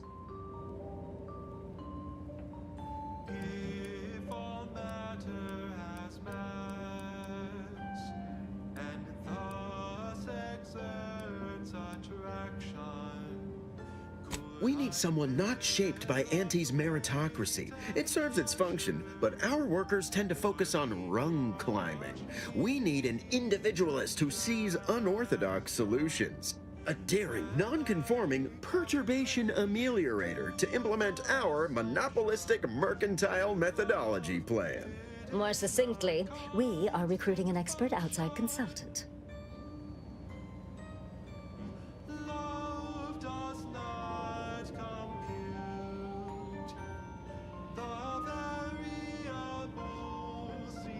Be our eyes and ears, act as our emissary, and when necessary, dispense with any competition.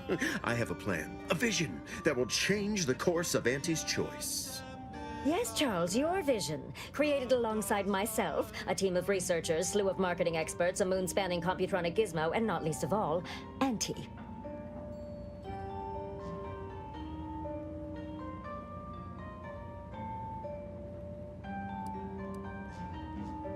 Don't allow our banter to fool you. We are valued colleagues who, under normal circumstances, hold each other in the highest esteem. So true. This particular effort has our nerves a bit high-strung, but we'll still exchange Spratwurst platters come the 10th day of presents for Auntie's birthday. Well, ain't that nice? I can't quite recall the last time I got to swap gifts on a company holiday. Your first assignment demonstrates some of the very qualities we need. Something unexpected, or in truth, unprecedented, has happened at one of our repackaging facilities on Praetor. If I understand correctly, they're having, something of a workforce issue. Don't know rightly what you call it. Workers are, well, asking for things. It's strange. They've stopped working. The workers there simply stopped. They expressed, and I know this is going to sound more than a bit strange, dissatisfaction. And they said they won't return to work unless things at the plant improve. Specifically, they stated, until we meet their demands. As though employees have a right to demand anything of their employers.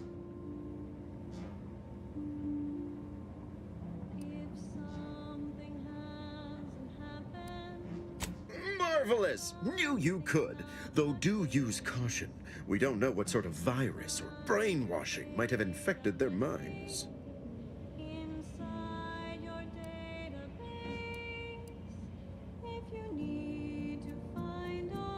dear law, what a bunch of devious, ungrateful, greedy little prigs! After all the opportunities Auntie's given them to repay us like this, I'm so disappointed. So what do you suggest we do about such an utterly unheard of situation? It is absolutely imperative that we get those people back to work, whatever it takes.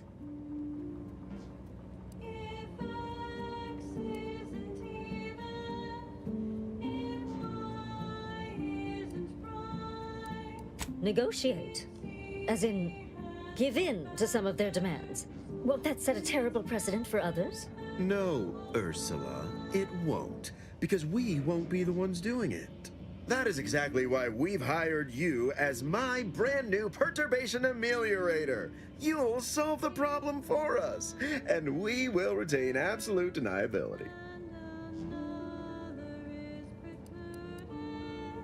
No, you misunderstand my meaning. Deniability doesn't mean we hide behind you. It means you may act outside the fundamental tenets of Auntie's Choice Society.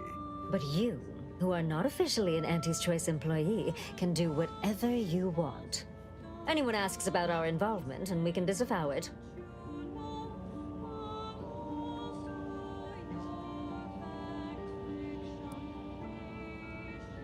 Wonderful! You'll go to Praetor, meet the plant's overseer, and mediate an end to this lunacy, which gets those ingrates back to work.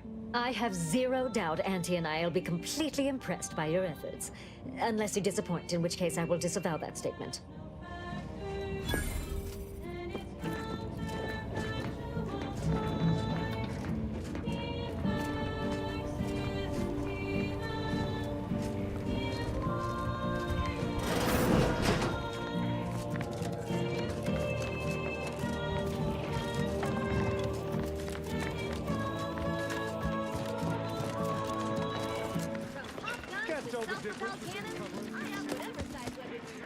If you're not a go-getter, then go away.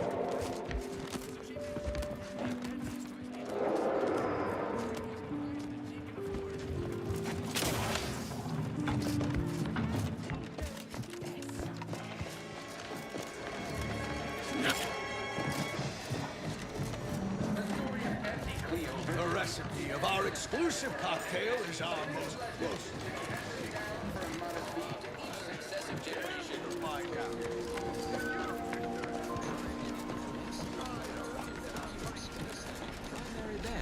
This is Grand Plan Wireless, the informed, sourced, peer-reviewed sound of scientism.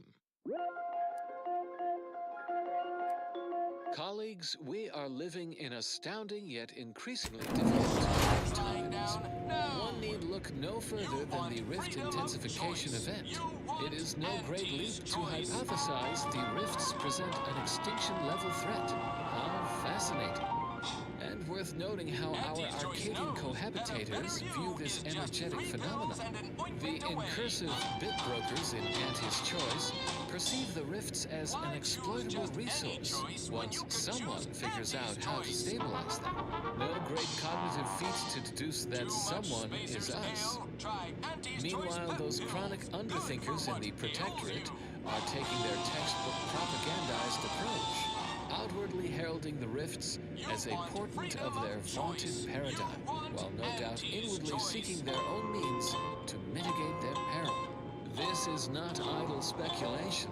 The Protectorate is operating their own laboratory dedicated to rift research, the Interstitial Reconfiguration Center on Praetor. We remain skeptical of the Protectorate's research. Ever read the Middle Manager Handbook? It really shores up the foundation of your fundamentals. Accredited in the fields of scientism. You look unfortified. Getting enough emulsifier than your diet? The Protectorate had simply included us. I done crawled off the corporate ladder. The outset. Why, looky here. I see you got her message. Glad you followed up. Now, the question is, are you just here to work in Angle, or are you moved by our plight? In the interim, you may rely. When the brass sets an impossible deadline, who do you think everybody on the floor gets mad at? When trials run late because some lab tech melted, who catches upstairs ire? See, us in middle management, we get none of the credit, all of the blame. Catch hell coming and going, with nary a promotion or raise in sight. Well, we've had it. We pulled our funds to hire a maverick outsider like yourself to collect useful information on 3 local persons of interest to help us climb the ladder.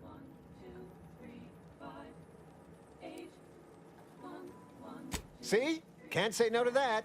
We tailored our pitch right to one such as yourself, or a reasonable facsimile thereof. First person is Melquiades Alcantara, proprietor of the Bottom Runger. Came up with this new drink, the Raptidon Bite. Everyone's dying to try it. We want the secret recipe. The second is an unnamed individual.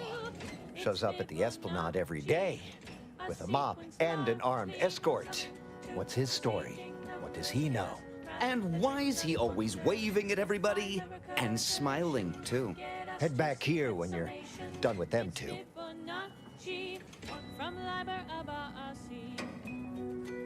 The third target we'll talk about after.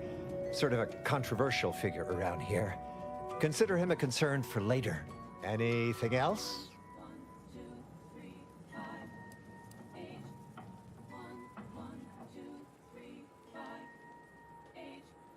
Gazing upon the golden spiral. That's what we want to find out. And that whole smiling business, anybody that's secure in their place here has to have dirt on somebody. Something that we could capitalize on. 2, 3, 5, and 8, and then 13, 21, not 2. Oh, nothing so mundane. Alcantara's cornered the market with an innovative concept. Our grand vision is, okay, wait for it. Now he's done all the work, steal his idea.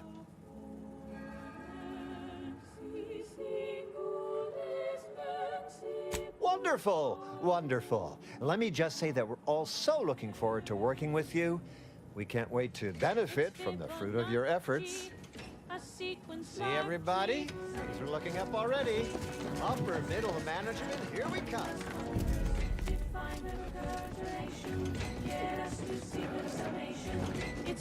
Let's not waste each other's time. Have a profitable day.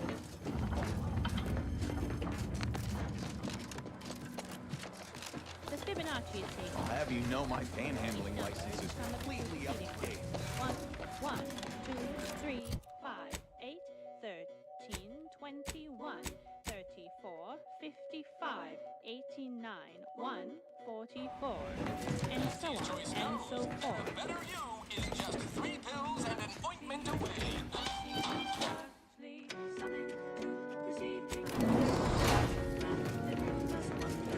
Define the recurrence relation. Get us to sequence summation. Always remember, commercialism is the foundation that Auntie's Choice Society is based upon. Not because we worship hits, but because of the system's glorious advocacy. While the Protectorate decide what its subjects get, we respond to... As determined, you're listening to Grand Plan Wireless, where transpiring events, philosophical profundities, informed insight into the future, also music. Overbearing neighbors employ. Why wait 20 And now for some ageless wisdom from academics so in touch with today's inquisitive laypeople youth. Time for Ask a Vicar with Vicar Magsaysay. The charismatic mathematician is always a popular topic, to which a listener asks, what's this about the mathematician and his propensity for questionable ethics? A bold query. Yet we do not shy from our founder's flaws. Yes, the charismatic mathematician did have feet of clay. For one, he was a prolific author of venturesome fiction early in his career. These narrative larks did not, shall we say, endure time's unkind judgment quite like his world-shattering humanity-ascending principles. Nor did his associations with entities outside academia, which did not always benefit scientists. But come on. To ascend, like all of us. And now you know, but no one knows everything yet. Have another inquiry about our order you're bursting to ask? Relay your query at your local predictory post-haste. Feeling anxious about what's next? Just wait. Things to come have a way of constantly happening. The future is colliding with the present every moment. program than the Protector. This popular number has been conclusively proven to promote cognitive function. Freedom of choice.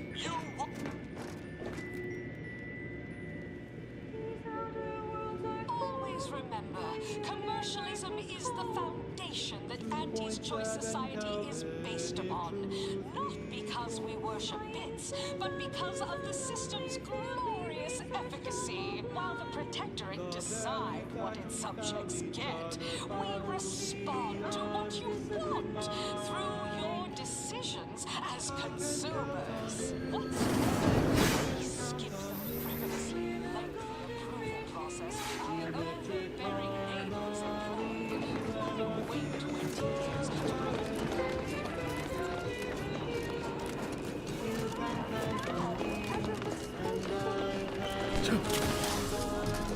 to take part in public protesting, respecting your right to risk UPSC side effects as an early adopter.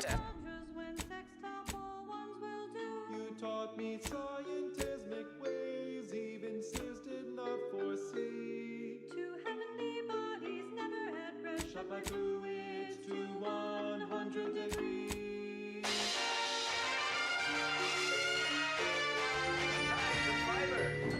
We took what nature heedlessly assembled and vastly bettered through artificial means. At Auntie's Choice, we strive to be 110% wholly plus artificial. Artificiality is our guiding principle.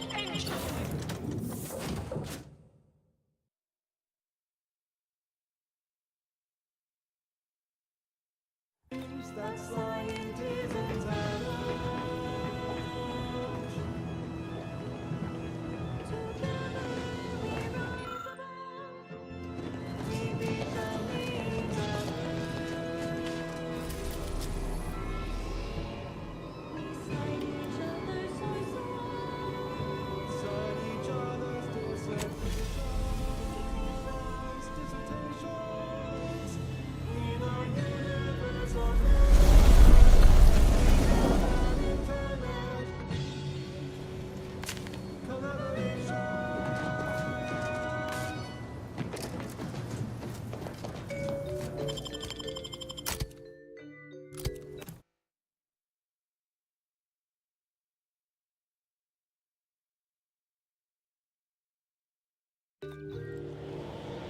See that spire?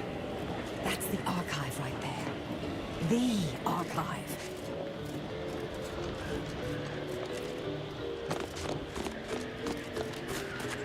These temporary indignities of the body are nothing contrasted to the Order's future.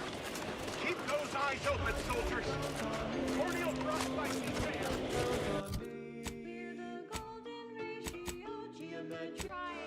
Do not go gliding away. Gliding, so they say, gliding just you. That's not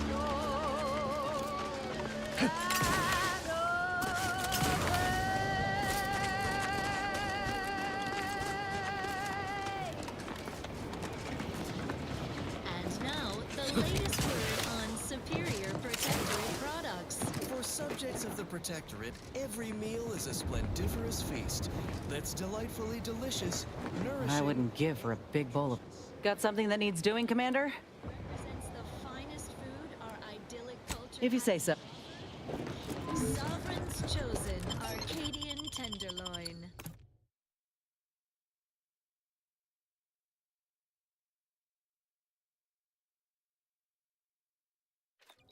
Each steak comes from his private stock of woolly cows, who are fed the highest quality grain and sing soothing lullabies in harmonious whispers.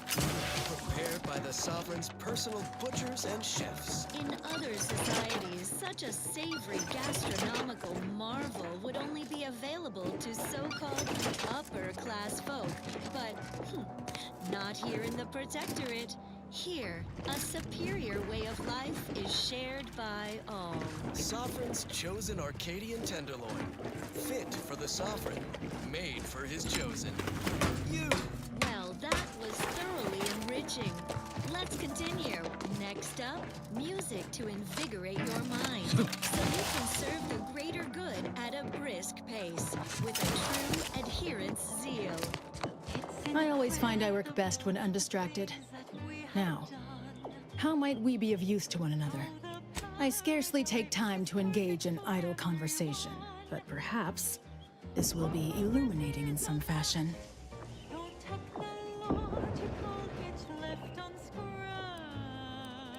I have nothing but respect for Ruth. Without her guidance, the Order may never have found the strength to dissolve its protectorate bonds. If I had to dig for the smallest critique, I'd note that she shoulders too much. If she collapses beneath the strain, the Order will be rudderless. This we cannot afford.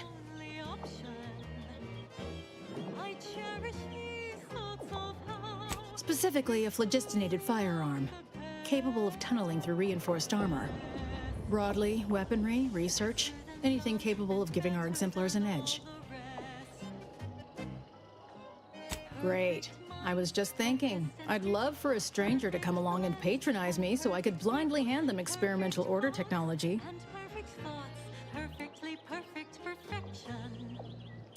I generally prefer to keep discussions relevant.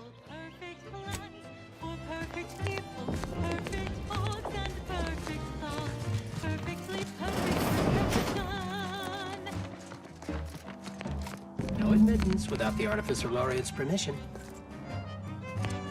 Please direct any inquiries to the Artificer Laureate.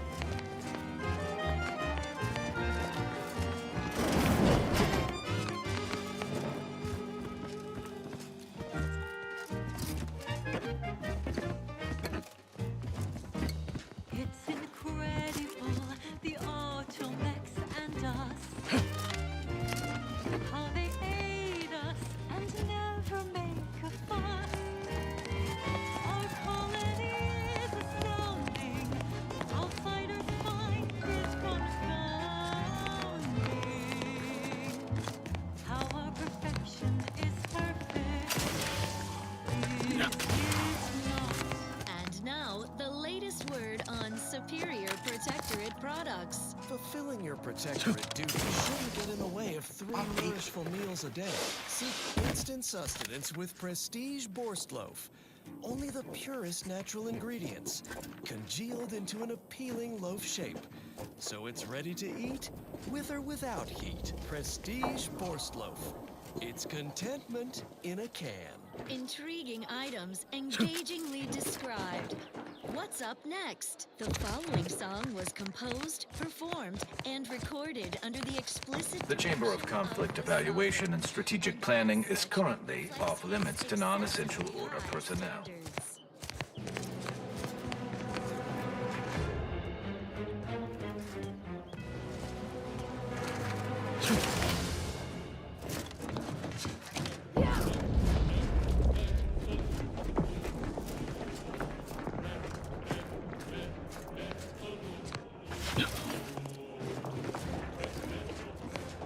Smart researchers patronize the Scientician Surplus. Quality goods at algorithmically. Welcome to the Scientician Surplus. I am the Scientician in question. Any inquiries about the stock may be directed to me.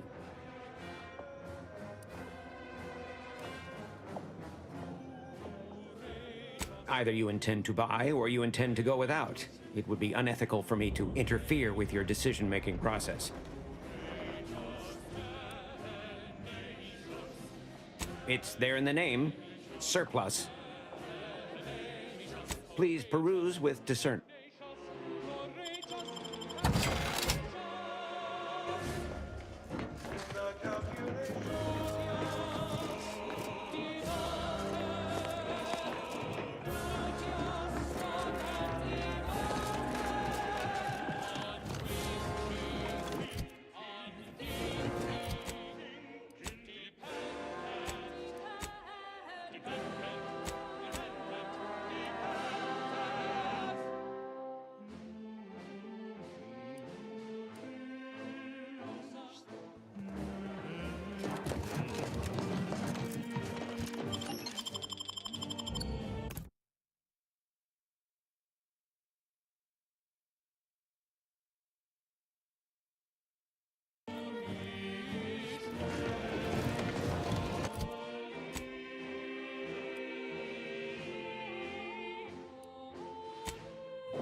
I have too much on my mind for idle numerical chit-chat. Trepidation in regards to opening mine. This is the first one I've received since deployment.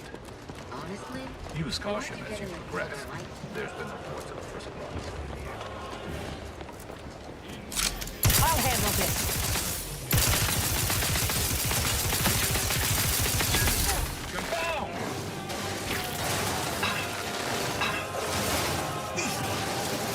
Would not refuse medical support.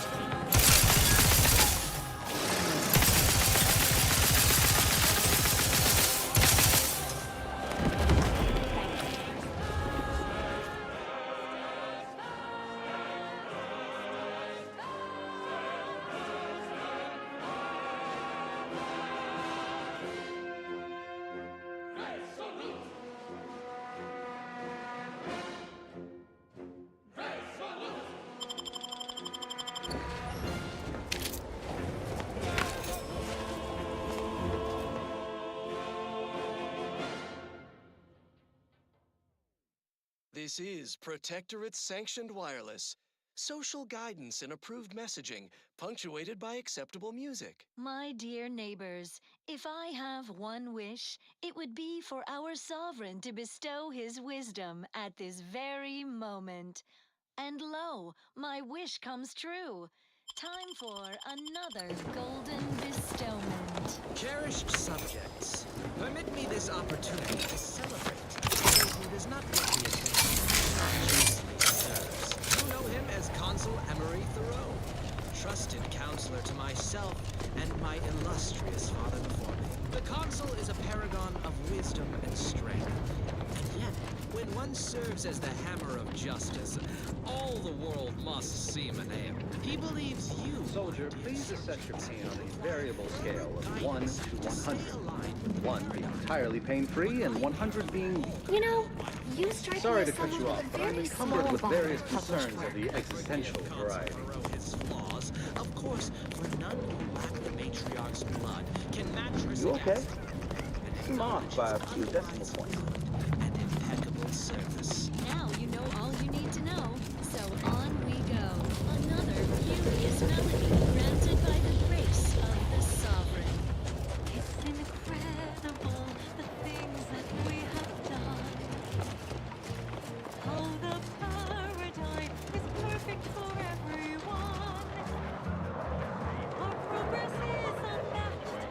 No technological is left unscratched. Perfection is perfect. Is it not? Oh, how we prevail, as above all else we fail. Success is really the only option. I cherish these thoughts of how we truly are the best. Try not to deviate from the norm. Please don't take me on a co-tangent. Better than none and better than all the rest. Perfect minds, focused and strategic. Perfect plans for perfect people. Perfect thoughts. Seems the Protectorate has been gaining ground since winning control of the archive. UNEX is likely inserting out the resistance model. Perfect plans for perfect people. Perfect thoughts and perfect thoughts. Perfectly perfect perfection. What do you think those Protectorate subjects would be doing over there? Probably genuflecting.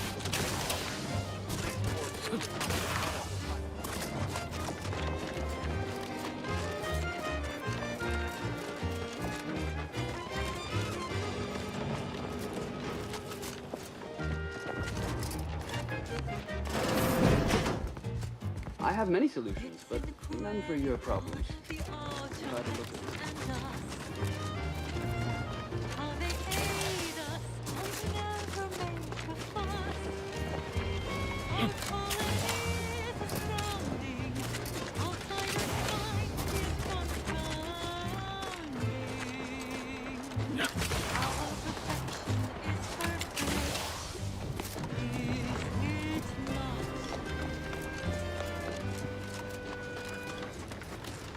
perfect mind, focused and beautiful, perfect plans for perfect people, perfect thoughts and perfect thoughts, perfectly perfect perfection. Sir, the extra food drop has landed somewhere off target over in Order territory. Exactly where I wanted it. They act all high. Schedule an appointment if you need to talk to me. Peddle your wares elsewhere. This is Protectorate Sanctioned Wireless. Essential listening for all subjects. Zealous greetings. Everyone's neighbor Prudence is here to anticipate your questions. How about I do my job and use you? Whatever it is. What news of Praetor? Ah, such an astute question, Prudence. Our precious peril-laden moon is out of sight, but never out of mind. Its fate fully guided by the Paradigm. Praetor is home to our glorious heavy industries, producing essential materials, leaving Eden unspoiled by industrial waste. Naturally, our adversaries conspire to seize our means of production. The traitorous order managed only a paltry presence on Praetor, certainly no threat to us. While the self-indulgers in Auntie's Choice have the gall to believe they've established a beachhead, they live and breathe hyperbole. All they claimed were 2 factories. Too bad for them. Those facilities were decommissioned, no longer of use to us. We let the corporate gluttons take them so we can blunt their advance. Bottle them up. Our tactics are so perfect, Prudence. We can exterminate Auntie's troops at our leisure. Certainly they'll never touch our true high-value facilities, such as our auto mechanicals, where auto mechanicals build auto mechanicals to protect and serve all subjects, so our hands remain uncalloused by labor. You neglected to mention our advanced Praetor labs. Such wondrous facilities. Our interstitial reconfiguration center fills me with such pride. Me as well, Prudence. What's that place do? Oh, spare it no thought. It's simply a lab for studying natural phenomena. You know, space rifts and the like, bringing them into alignment with the Paradigm. Of course, no need to say more.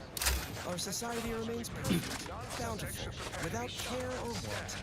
To think otherwise is unthinkable. Well then, moving on. Long ago, the matriarch devised the Paradigm plan to support a bounteous life for all Protectorate subjects. From the tender fillet in your latest meal, down to this exquisite next song.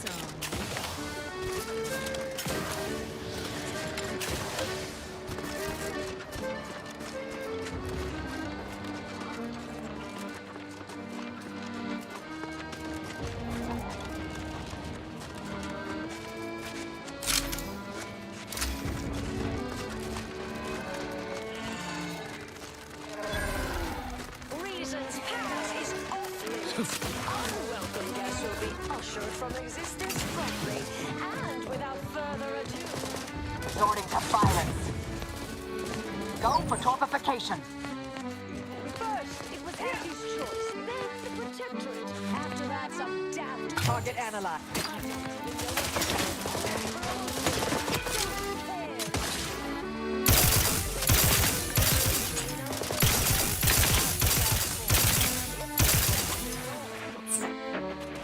Adversary vulnerabilities identified.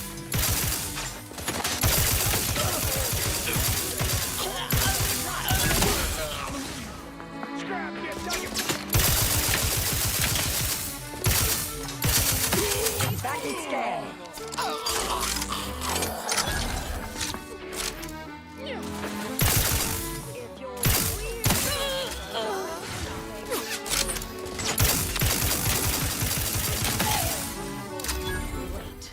That's not who I think it is it? Marisol? Get in here before any more of these hogheads show up.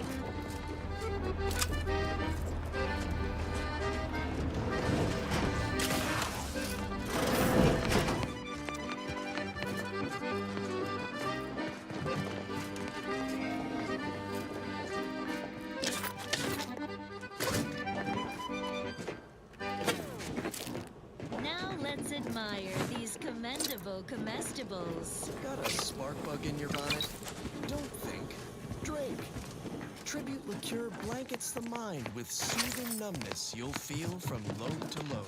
And unfortunately impairs motor skills. Delegate operation of heavy machinery to Autovex after arriving. Such perfect products, the envy of our rivals. Marisol. As Eden offers a plenitude I thought I would never see you again. It's been what? 19 years? 20? 21 years, 5 months, 6 days. I've kept up on a few former colleagues. A few? Right. You retain a different admirer in every port, I'm sure. Our paradigm is ironclad. Yes, this is my colleague who assisted me in a matter regarding a conspiracy by a cabal. It was all rather involved. My identity became revealed after I'd been undercover for a considerable time. You were flushed out? What other low-probability events have occurred since... Oh, wait, I'm being rude. Forgive my atrophied social graces. I shoot most of my visitors lately. I am Anais Bujold. Welcome to my backwater ramshackle abode. Sir Anais Bujold. No one's called me that in, well, you know exactly how long, apparently. Quick mental tune-ups may be all that they need to resume peak efficiency. You're the center of our system. Yes. You're what fuels With ample time to think, I've come to recognize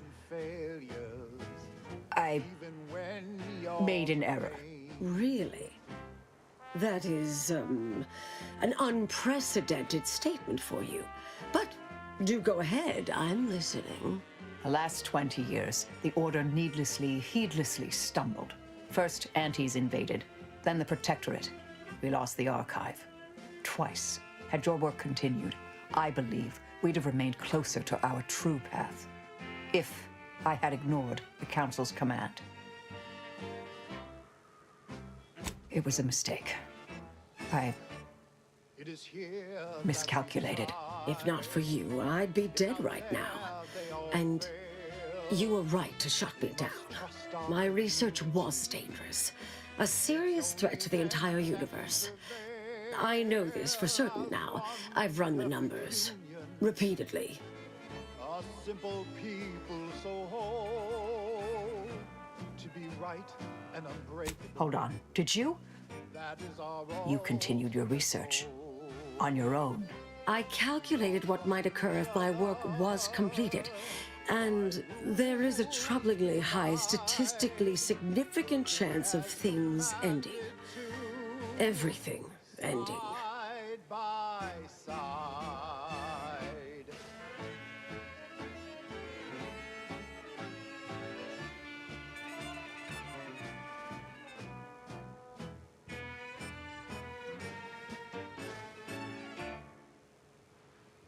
Gather around the receiver with your neighbors. This is Protectorate Sanctioned Wireless, your trusted source for wholesome melodies and inspiring reports on community goings-on. Subjects, grab your pitchball sticks and meet us at the line of scrummage for more vigor enhancement from the robustness routine I of the Eden. understand how that sounds, but I have spent years checking and rechecking each and every variable. Spiritedly, flail like everybody's watching. No rest for the wobbly. Comes with the job, I'm afraid. Never becomes easier. Anais, I'm afraid it's not that simple. When we shut down your work, it was quarantined, not disposed of. The Order stores all avenues of study deemed dangerous near here at a facility in Winter's Grasp. Unorthodox notion reclusion. Of all the bureaucratic... No. Poof. Winter's Grasp is crawling with Anti's choice. A full unit just moved in. Marisol, will you... Can you...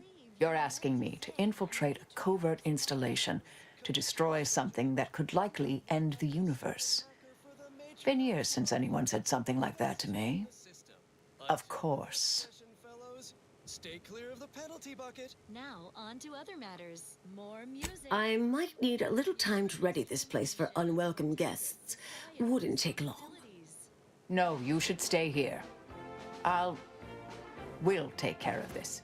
I foresee a 4.7% chance of me complying with that. But fine, no use arguing. Well, this has certainly been nice. Perhaps we'll see each other again sometime. Yes, should be plenty of wonderfully dangerous items.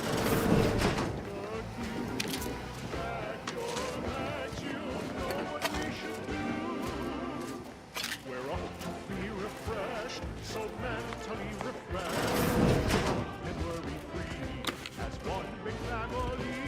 We're up to be refreshed, so mentally refreshed. I feel so much lighter, I can't wait to revitalize the mind in line with what we are told. Old is the one truth, no need for more proof. You know exactly what to do. You're a good citizen, join the queue. Pack your bags, you know what we should do. We're up to be refreshed, so mentally refreshed. We thought and worry-free as one big family. We're up to be refreshed, so mentally refreshed.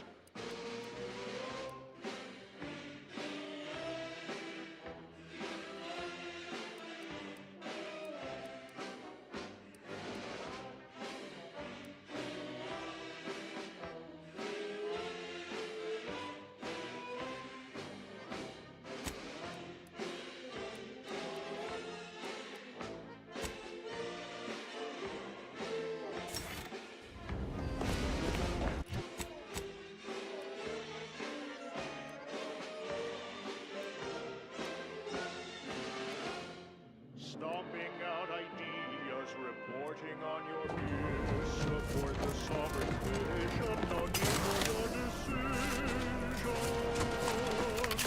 So we're finally free and we're feeling proud. Now that we can boldly speak, say aloud. Blissfully empty, da-da-do-da-day. Bumbling along even if we've got to say. We're up to be refreshed, so mentally refreshed. We thought we were free. One family.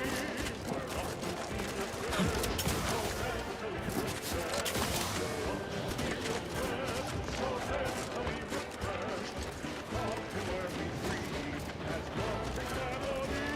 We're up to be refreshed, so mentally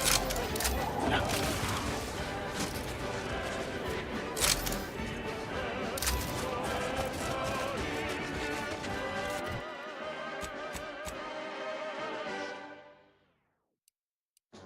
Protectorate Sanctioned Wireless presents I, Red Cloak, the reassuring adventures of a mysterious sentinel who roots out the rot of dangerous thought. I, Red Cloak. Her sentinel senses ever keen, the eyes of the sovereign, watching you, your neighbors, your household pets, ensuring all subjects live in perfection, lockstep with the paradigm. Previously on I, Red Cloak, our hero was betrayed and whisked to the consumerist den of Auntie's Choice, strapped to their brutal brand loyalties. Will she survive Auntie's barbaric imitation of our perfect mental refreshment process? Thrill through her daring display of defiance in Episode 3, Brand Disloyalty. Any final words about your precious perfect community or your sovereign paradigm as such before we flip on the loyalizer and Red Cloak? What gibberish are you spouting? We in the Protectorate speak as if everyone is listening, everywhere and always. From our zealous rook sprats up to our good... Suffered extensive damage, Commander. Well, this ought to change your tune. Lower managers, activate the brand loyalizer.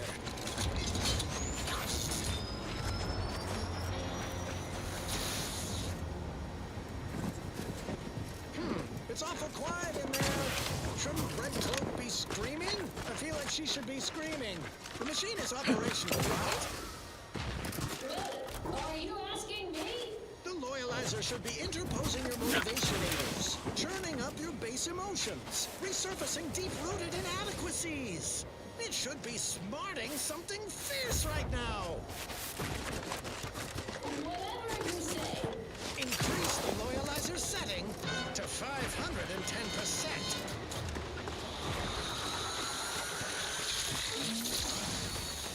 Oh, now I'm starting to sense something. It's a bit much. Ah, yes, I knew the pain would penetrate your spirited facade. No, not the pain. Not which odor. A little of that goes a long way. But if you breathe through your mouth, this contraption's actually kind of... So, you folk just... If you're looking to buy, head inside. Just don't cause any trouble. Maximum loyalization. Come in. Let me know if you're looking for anything in particular. Very observant. I represent Sub Rosa, a group of independent traders and merchants. Your machine tried to break me. That term carries such strong connotations. I prefer to think of them as hard to come by, or questionably legal goods. A soul-gnawing appetite. Making a profit? What else? War is very lucrative, especially when you can sell to both sides. Shut up, Dunning. How did you do it, Red Cloak? How did you resist the Professor's Greedence galvanizers? Its temptation intensifiers. You cannot tempt someone who already has everything. How do you eat Purpleberry Crunch? Real warriors eat it right from the box. Times acceleration equals force equals 2 minus 2 minus 2 plus 2. It's the order. Feel free to use the workbench. Just don't break it. And right on time. Hey, you folks want some Sprat Crisps? You've arrived early, exemplars. You're not supposed to pick up Red Cloak until next Tuesday. We come at the predicted hour, not a moment too soon by the look of things, to recover Red Cloak, unspoilt by your meddling. Our monetary agreement with Auntie herself. Hey, your spy Dunning here. I'm the one who lured Red Cloak to Auntie's clutches and brokered this deal. It's a real win-win. Big payday for Auntie's choice, while the Order gets to study Red Cloak. You see the effects of abundance in a human brain unaddled by want or overthinking. The deal is off. Red Cloak's resistance to the loyal... Proceeding to attack. Check your scope for combatant analysis. Gladly.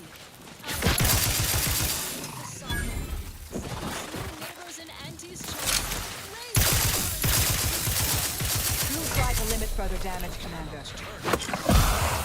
Logic.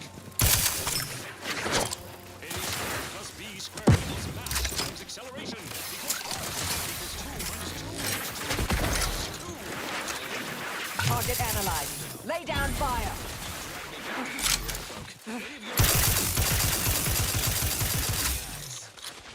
And so Red Cloak finds herself staring down a gun barrel brandished by her traitorous former partner. He finds himself staring down the barrels of Red Cloak's new corporate allies. Will Red Cloak defuse this standoff between Auntie and the Order? Expect the expected in the finale episode of I, Red Cloak. It's obligatory listening wireless entertainment. Such an inspiring broadcast. On to other things. Here's a little number to get your feet tapping and your mind meditating on the perfection of Protectorate society.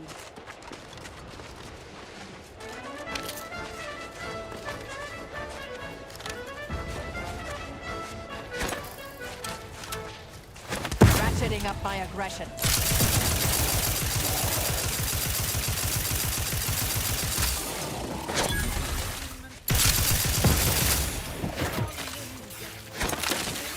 Adversary vulnerabilities identified.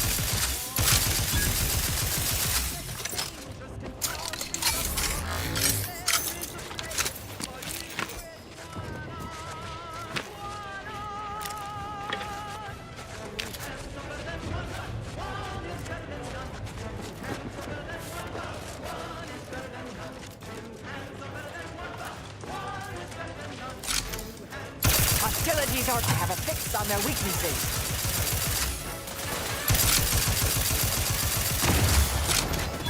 Morphificator is charged.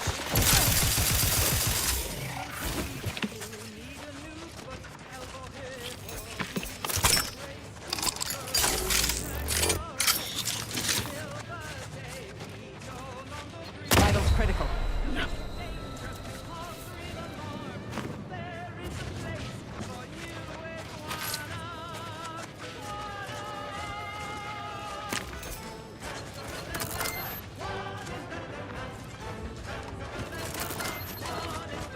Mobilizing.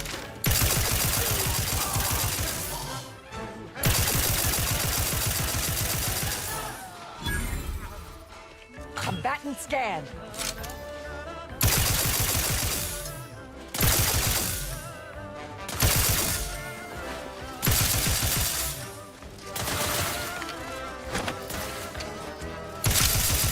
Check your scopes for combatant analysis.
Not much piques my academic curiosity these days.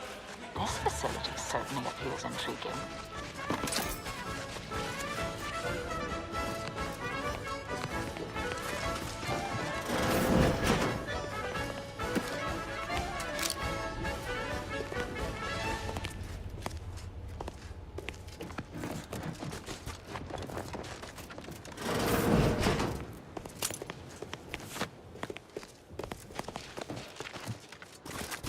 Another song in an expertly curated playlist, picked out explicitly for you, the Sovereign's Chosen.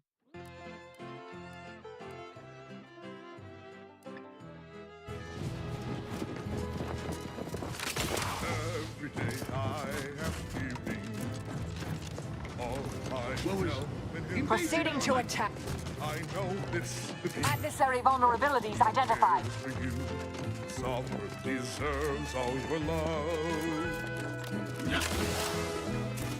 Every day he's uplifting, keeping us safe and carefree. I know this is the case. Give him your grace. The Sovereign deserves all your love. Love him because he loves you.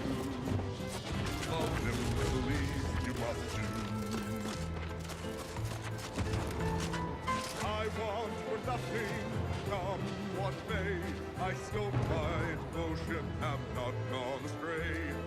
I'm a good neighbor. Investigating hostile intentions.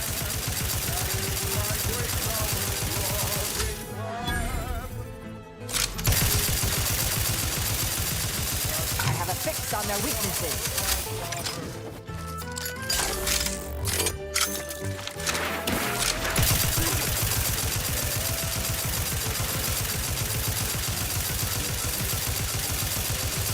Check your scopes for combatant analysis.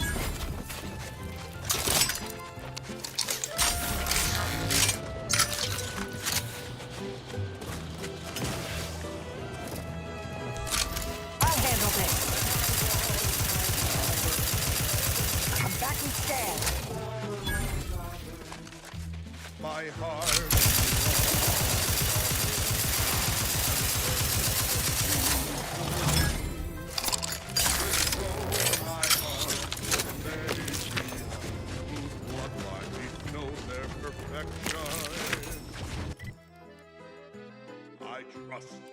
breathe for my neighbors.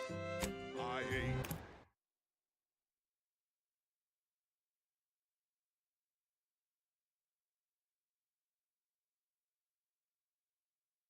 I watch him his name. I know I am right. He's our shining light. The sovereign deserves all your love. Love him and he will love you.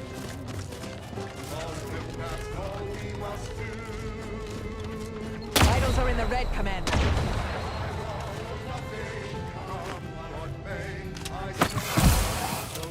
Have not gone astray.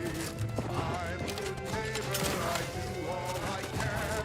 That is my great sovereign loving plan. That's why I love my sovereign.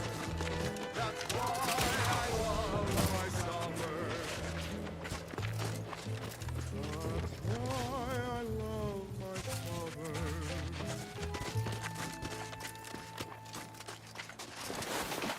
This is Protectorate Sanctioned Wireless.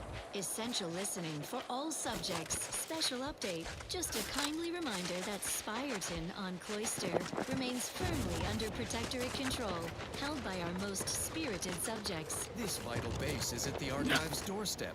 No individualists or overthinkers would dream of hijacking the facility's computational services under our perpetual vigilance. Our defenders are the pride of the Protectorate, galvanized by the sacrifices of their courageous neighbors who gave all in the Archive's retaking. Loyal subjects, join everyone's neighbor Prudence in watching Spirton's Watchers. Prudence dictates, scrutiny is constructive. Next up, Here